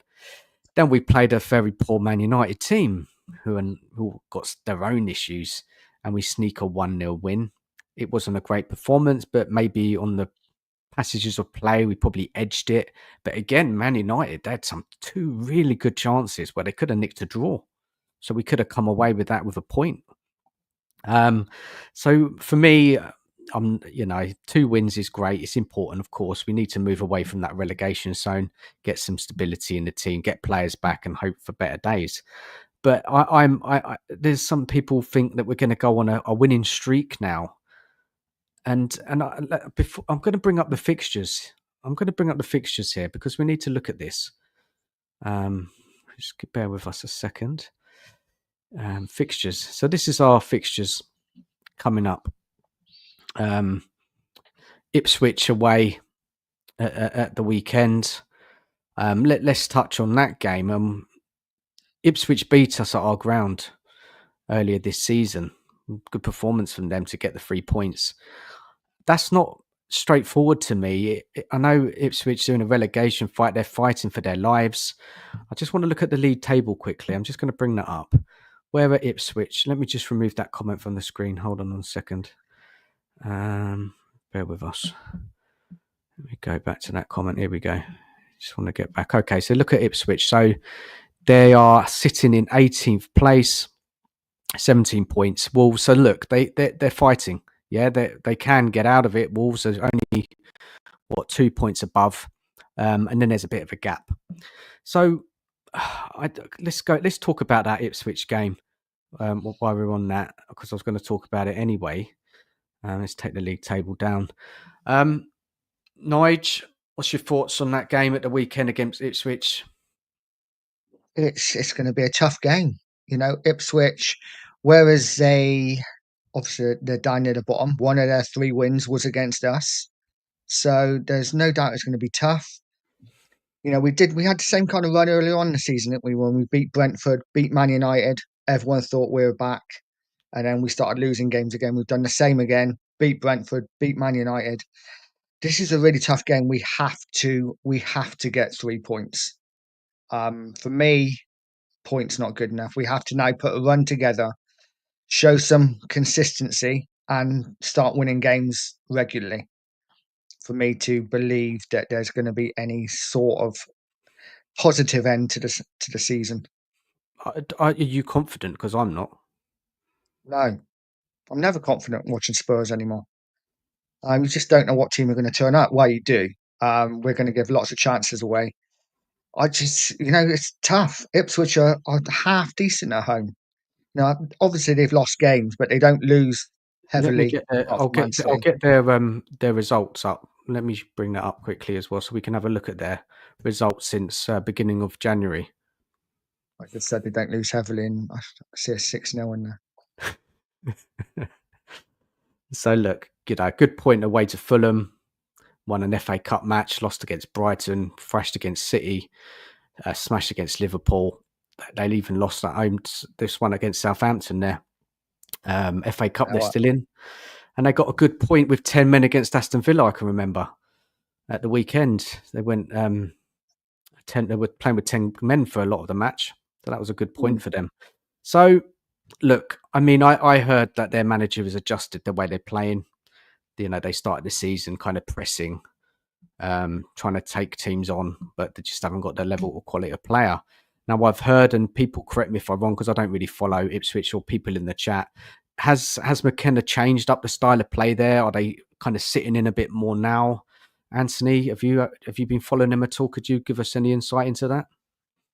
Yeah, he has adapted a bit. We saw the results, the Liverpool and the City results. Although many expected them to get beaten. I think since those games, he has changed in terms of adapting his style a bit, getting them to, like you said, sit in, to soak up pressure and use Hutchinson and Delap's pace and incision on the counter a bit. I think it has worked since then. I think like they are getting good results so far. Drew at Aston Villa, I was not expecting that, to be honest. But yeah, we'll see how that progresses further on. I think they will be looking at this Tottenham game and thinking McKenna will be saying to his side, guys, we can win this. This is a big game, so they'll be up for it, definitely. Yeah, it could be a fight, and they're at home. The fans behind them. They've got a bit of talent in the team. I don't think this is an easy match, Scott. What do you reckon? Yeah, I mean, it's a game we should win because we have more talent than them. As much as we've been talking down all our players, we're a more talented team than they are, and credit to them. They're a team that fights, but they really, when you watch them in a lot of games, you see like that 6-0 game, they just didn't have anything to match City. They're probably one of those teams that come up and are really more of a championship side than they are a Premier side, right? And they're doing their best. And I think McKenna's a quality manager. I think he does. I know you're asking about switching back and forth, and I've seen them. They've gone at times with a back 5, a back 4. I don't know if that's because of injury, but he has switched it up both ways where he can play the back 4 or the back 5. I think he's doing what he can, but the reality is there's a talent difference between the two teams, and this is a game we should go out and win. I'll never feel confident about us winning under Ange, but I do think this is a game that we'll probably win. And I think we'll start to get hyped up. And I think it's the games coming after this. And if we get into them after, that's where my real concern is. But this is a game where we know we can always lose because we'll give teams chances. We will give team chances to beat us, no matter how weak they are up front. I mean, City, Anthony just told us how, or not City, United, Anthony just told us how bad they are up front. And we gave them chances to score. So they'll get their chances. But I think this is a game where, not that I'm confident, but if I'm predicting us to win this game. Okay, so now let's have a look at Draven's comment. Big up, Draven. Hope you're well. I went to the Spurs first Ipswich game earlier in the season. We had a strong side out, and we were awful. I'd probably say it was one of the worst performances I've ever seen. This is it. This is the concern for me. Look, we have the talent. We have better talent, of course. Like to Maddison, he could, if he has a good game, we can win. Son, don't really think much of him at the moment. Kulusevski's due a good game. He hasn't played well for a while. I just look at it and I just don't know. I'm just not convinced. I'm not convinced that we could get a win, maybe a draw. But again, we should be winning, Scott, right? Nige, we should be winning this game. And this is just how bad we just don't trust the team and the manager. And any game that we play, you don't know. I mean, I thought we probably would beat Man U. I've got to be honest, when I thought about it, I just thought they're not good. And we're not good. I just think we're at home or we'll edge it with just more options. Maddison in the team. I don't know, guys. Predictions with that game? I think we should win. Like Scott said, I think we should win. I'm not confident, but one player we haven't mentioned actually in the United game, I think probably one of the better players. He didn't get the man of the match, but Vicario, having him back between the sticks, I thought was a massive bonus. I was one of these people that come out and said I really like Kinski. I thought he was good with his feet. I thought he actually might take Vicario's place. What a crazy thought! As soon as Vicario was back in, looked so much better than Kinski. Some of the saves he made kept us in the game. So to have him in goal against Ipswich, I think it's a big bonus. I think we will win, but it's just what Spurs turn up. Scott, you think you predict? I know you said you don't like predicting Spurs, but I was thinking 2-1 win, but then when you're talking, I'm just like, where are we going to get those goals from? I'll still go with a 2-1 because you know me, I like to be positive. So I'll still go with a 2-1 win. But man, this should be a game. This should be a game that we are positive. Like Ipswich is one of the bottom teams. It's a team that you go out and beat. If you're a team that has any intention of being a quality team, you come into this game and we beat them. But man, there's no excuse, isn't it? If we lose that game, what's Ange going to say now? He's had another week's rest. More players back, more options. I mean, he can't lose it, can he? Surely. I wouldn't think so, but somebody brought up you had a comment up on the screen the other day. How many false dawns are we going to see? How many times have we seen this? We get a couple good results and we're like, okay, now we've turned a corner. What time was that this season alone? I think we've had 5 or 6 times where we've turned that corner and then we come out and just play. You say we can't play any worse and then we put out a worse game. Like it's just this team it's too hard. You cannot predict. You cannot predict. There you go, Scott. You're a happy clapper. Yeah, I know it's lots of teams say it, but this year shows us we're beating City one week, we're losing to Ipswich. We beat Liverpool 1-0 after losing to them 6-3. Then we go play them in their pitch and lose 4-0, and it could have been 10-0, and it would have been a deserved result. And then we come back and put 2 clean sheets in the league in a row, but in between those 2 clean sheets are 2 awful performances in the cup competitions. It really is a team that is, you never know what you're going to get. Like, never know. We are capable of playing as bad as any team we're able to play as bad as any team in the championship, right? We went toe to toe with Tamworth head to head. Like, I don't know. So I'm going to say 2-1, but man, do I not feel comfortable saying 2-1. Anthony, yeah, it's 2-1, yeah, but you're not convinced. And Anthony, what's your prediction on this match?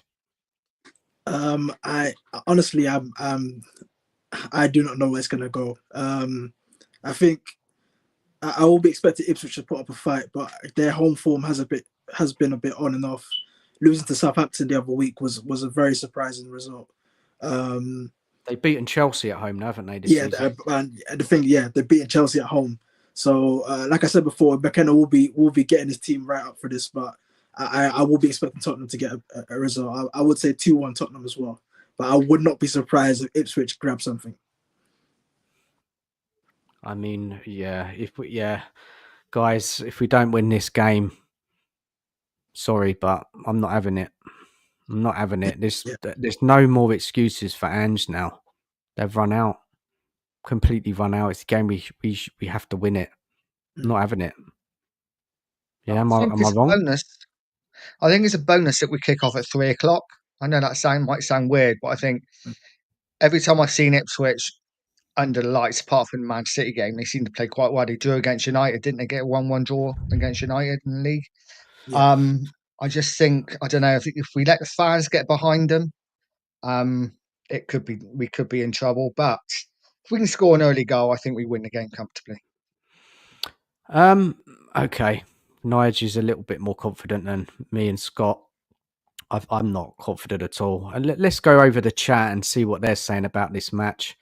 Let's just scroll it back a bit here. Rob, Michael, big up to you. Our keep is up there with the best. Great keepers earn 10 to 15 points a season. Ange is an underrated manager. We need to have more faith in him.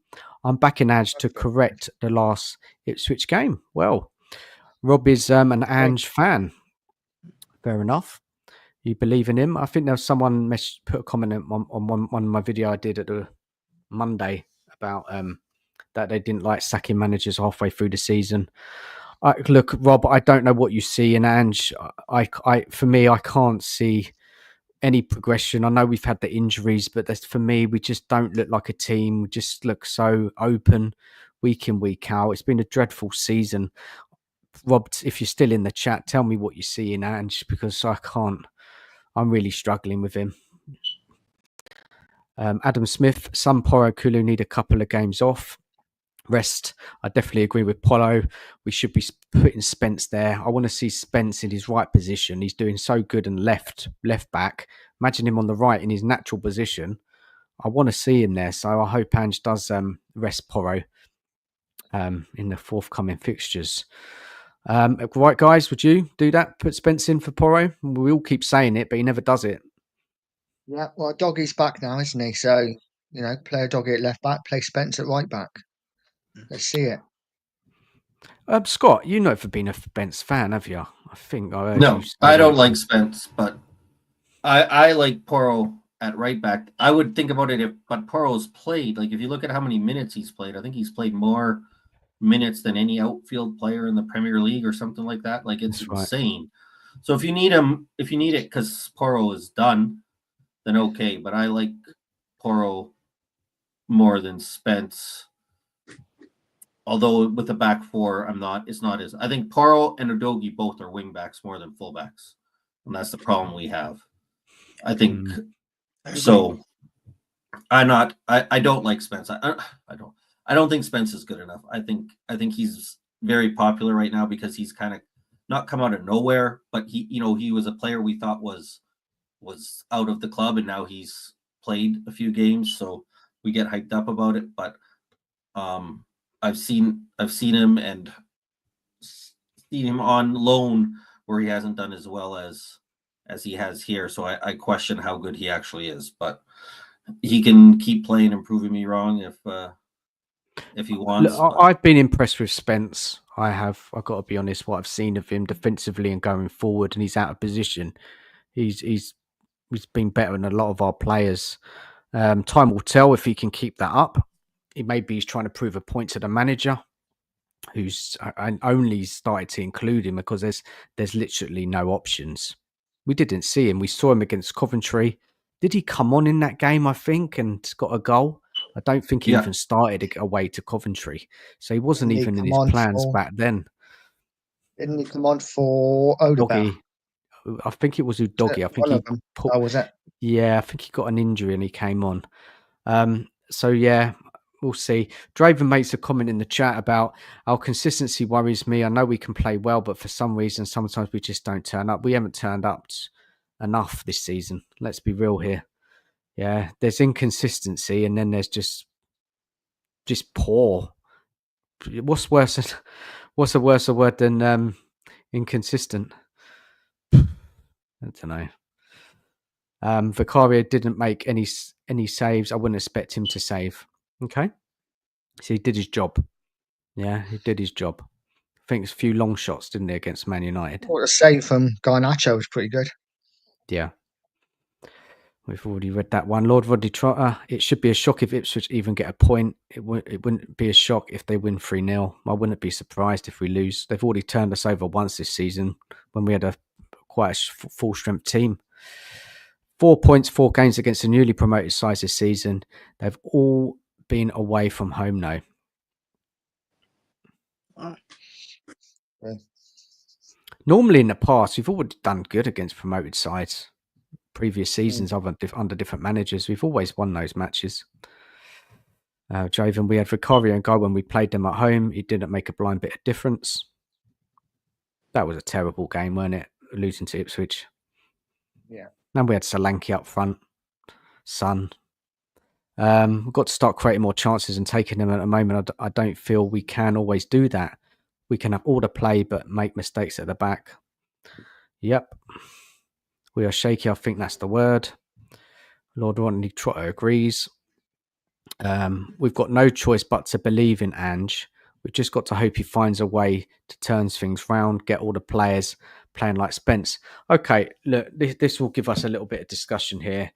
I mean, a lot of us, we were calling for him to be sacked, and we've just kind of got fed up with even saying it anymore because he's still here. Why he's still here?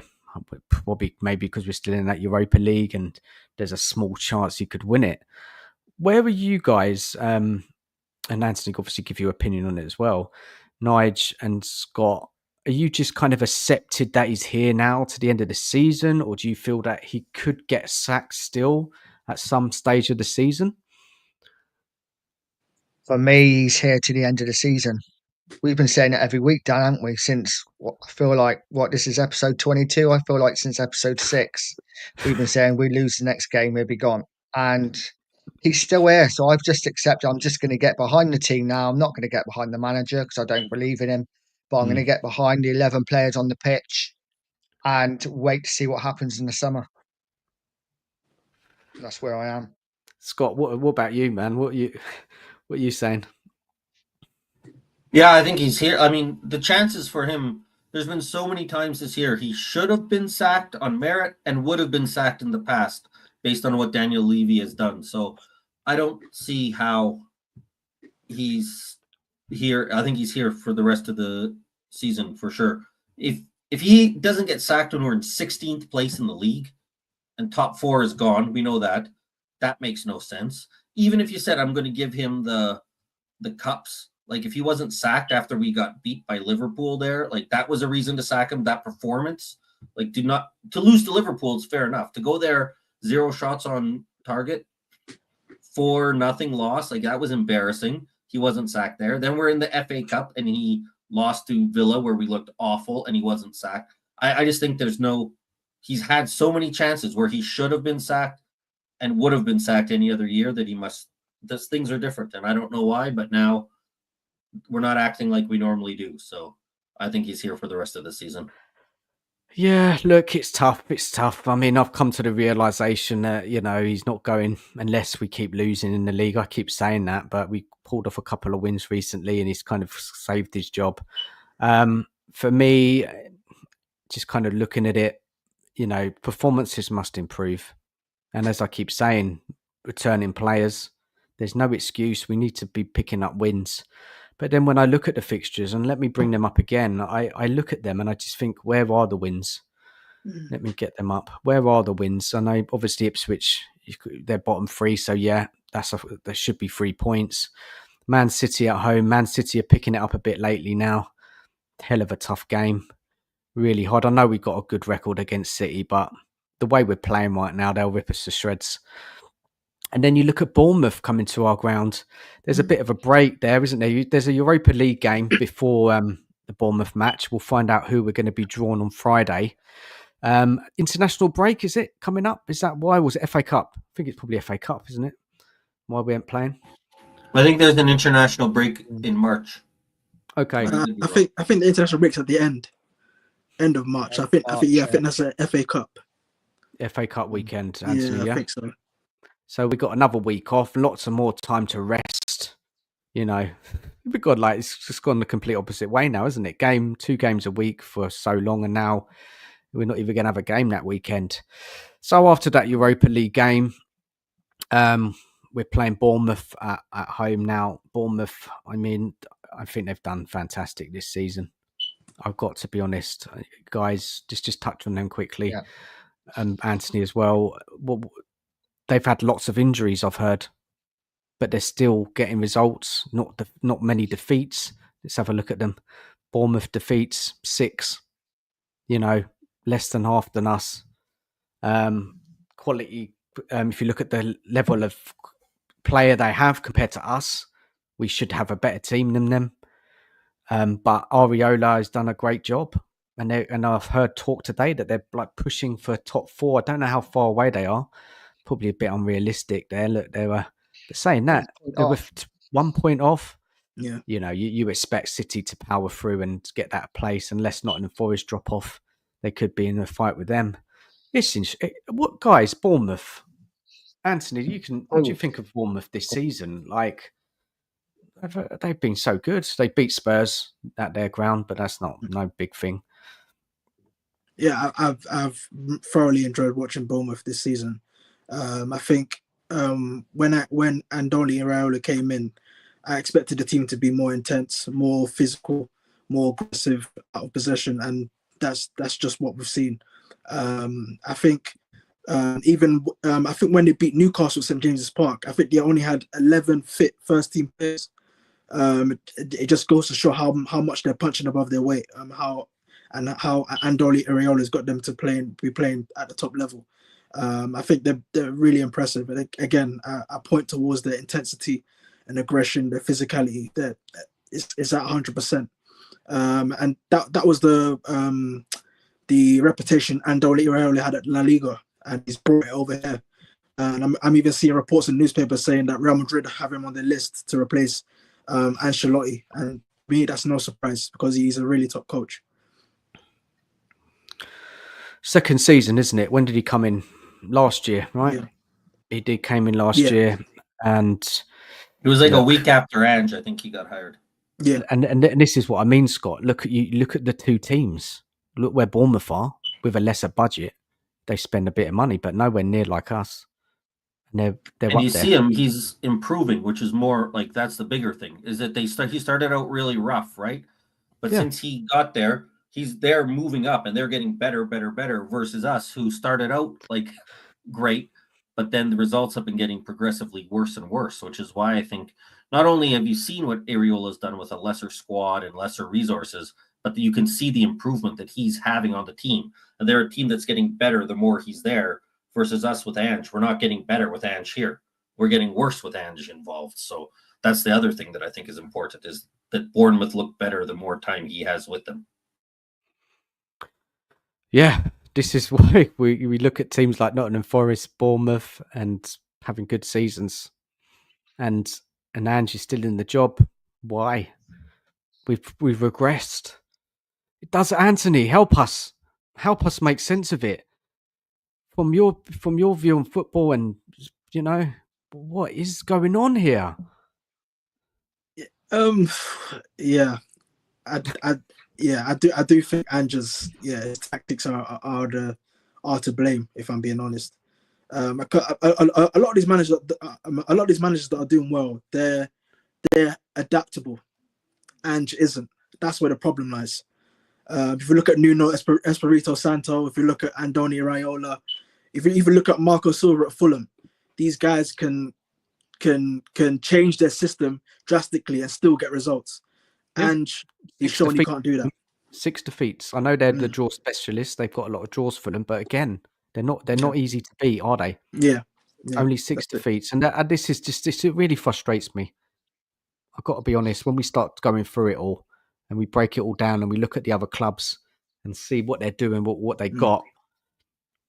Yeah, it's hard, really hard. Really hard. It just doesn't make sense. So let's go back to those fixtures. I just want to run through that. We're going to wrap it up shortly. Let's go back to them. Here we go. So yeah, again, Fulham guys. Much hope going to Fulham and getting anything? Anyone? Going to They be beat us tough. well last year, didn't they? There 3-0, I think. Yeah. Mm. Chelsea Yeah. would never win at Chelsea. No, and we're really poor after we come off a Europa League game as well. So that Chelsea game's an absolute banker for Chelsea. So we could be looking at what, 1 win out of 1, 2, 3, 4, 1 win out of 4, and then his Ange's going to be in the job. And this is when I talk to people all over, whoever I talk to about Spurs on YouTube, or let me just take that off the screen a sec. Yeah, when I talk to all sorts of people about it, I keep saying, surely he's going to be gone. You can't keep losing football matches. So if you lose the next 3 out of 4, that's what, 16 defeats. How does any manager survive that? If we're a so-called bigger team, I don't know. The same thing. How do you survive everything he's already survived? Yeah. There are so many reasons. And again, what it always comes down to that I say, it's not like this is Jose Mourinho or Antonio Conte, where you can say, well, if we give him time, look what he's done in his past. Ange is bringing nothing from his past that shows that he can succeed at this level either. It's crazy. He's getting more rope than any other manager we've ever had and has less to back up why he should get that much leeway, right? Like you can't, if it was like Poch at his last days, he got us to the Champions League final. He got us to so many like high finishes in the Premier League. And when the first sign where he started to get the falter, he was out. Like he was gone right away. No, nothing.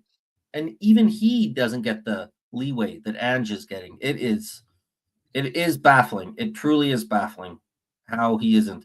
And that's why I said is that I don't know. I can't see him getting sacked, because even if we lose, like you said, we could lose those 4 games in a row, right? Fairly, like wouldn't be out of the realm of possibilities. The Fulham, City, Bournemouth, and Chelsea games. If we lost those 4 games, I don't think any of us would be surprised. And he could still be there in the managerial spot. It wouldn't be enough to get him sacked. I just think I'll disappear off YouTube. I can't come on and just more defeats. Honestly, He's we're the all going to luckiest lose man. our heads. Sorry, Nige. How he's in a job, I don't know. He is so lucky. You can imagine if he was a prisoner back in medieval days and he was due for the guillotine, they'd walk him out and it'd be like, "Oh, it's raining today. Not today. We'll do it tomorrow." The next day, it'd be like, "Oh, we've run out of tomatoes. We got nothing to chuck at him." And then the next day, it'd be like, "Oh, we haven't sharpened the guillotine properly." He just keeps getting away with it, doesn't he? He's the biggest excuse maker I've ever heard. The things he comes out with, oh my days, he's everything he comes out with. And this is what I mean, like once he's got his players back, what is he going to say now? Less games. It's that Europa League, isn't it? You know, it's that Europa League, why he's probably still here, that there is a chance, small chance that is. Guys, who knows what's going to happen. Just before we wrap it up, I think, Anthony, who you got at the weekend? Remind us. Yeah, we got Everton Saturday lunchtime. Where? Goodison Park? Yeah. Oh, difficult one. And look at the turnaround. We talk about changing managers. Look at what has happened to Everton. They've whizzed past us, haven't they, in the league? Let's have a look. Yeah. Where they are now in the table.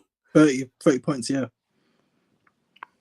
No, level points. They haven't gone past us. But I mean, the points compared to what Ange points is a lot more. I think it's like 10 more than we've got. They were a lot lower though. You got to remember than us. So, but yeah, Moyes has started to turn them round. That's a tough game for you, Anthony. Very really tough game. Didn't they? There was a point there. Who did they get a point off the other day? Everton, Liverpool, weren't it? Liverpool, yeah. Yeah. God, and they matched him for 90 minutes as well. So yeah, it's going to be a really, really. I won't be surprised if we lose again. Yeah, I wouldn't be surprised. He's turned them around, hasn't he, Moyes? Yeah. They signed some player, didn't they? Who scored the other day? I think he's a striker. Not heard of him before. He's number 10. Number 10. Charlie Alcaraz. Yeah. He's at Southampton, wasn't he? He was half decent. Yeah. Again, decent recruitment. Guys, but he has, like, I mean, Moyes does. He gets one player, but he hasn't done, like, it's not like he's overhauled the squad. What he's done is come in, set them up Confidence. properly, and now they're go out Oh. there and they play a style, and they're not, you know what I mean? They just set Funny up, that, Scott, isn't get it? results. They're not, you know, they're not playing like prime Barcelona or anything. He didn't come. No. He just came in and they get results. And now they went from, you know, oh, are they going to be relegated? Is this finally the year that Everton get relegated? And now they're on level points with us, and they're below us only because of goal differential. And it's not like he didn't have to do anything crazy. And that's what's so frustrating. And I think what every Spurs fan understands is that it's not like we have to change 100% of what we do. Just don't do a few things that no other manager in world football does. How about that? How about we just don't think that we are smarter than everyone else in football? How about we just do normal things and see how that goes? But we'll never see it under this guy. Yeah. And I think that's it. Unless anybody's got any final thoughts of the night, I think it's been a cracking show. I've thoroughly enjoyed it. Really good chat. Nige, any final thoughts for the evening? No, just going to stay positive. I've got my positive head on today. So we are back and bring on Ipswich. I'm joking. Scott, any last words from you? Yeah, it's always fun to talk Spurs, as much as sometimes before the shows we always wonder, what are we going to talk about? Oh, are we doing this again? Once you get there and you're talking to fans, it is actually enjoyable, and it was a pleasure to meet Anthony. Always great to talk to yourself and Nige, and it does make it as tough as it is sometimes to watch Spurs. It's nice when we can chat about it and have a good time and have a few laughs, and usually, unfortunately, this year the laughs are about our club, but it's a good show, and thanks for having me on, Dan. I'm glad I had the opportunity to come on. It's been great, Scott. Great conversations. Yeah, really proper football talk. We just got a super chat. Barney 2909. Thank you very much. Great show, guys. Take care. Thank you so much for your super chat. And yeah, I'm glad you enjoyed the show. We all have. And Anthony, final thoughts from you. Yeah, I'm like Nigel. Considering where we are, the table, both teams, got to stay positive. But yeah, glad to be on the show. Thank you for having me again, Dan. And lovely to meet you, Scott, as well. And Nige, a pleasure to be talking with you. But yeah, great show as always. Thank you. And big thank you. Big up to everybody in the chat. Big up to everyone who's watched at home. And we'll be back next Tuesday for another episode of Beyond the Lane. We'll be talking about that Ipswich result. We're talking about the draw of the Europa on Friday, who we're playing. And yeah, just want to say good night. Thanks, Anthony, Scott, for joining me and Nige tonight. And good night. Enjoy the rest of your evening and take care. And come on, you Spurs.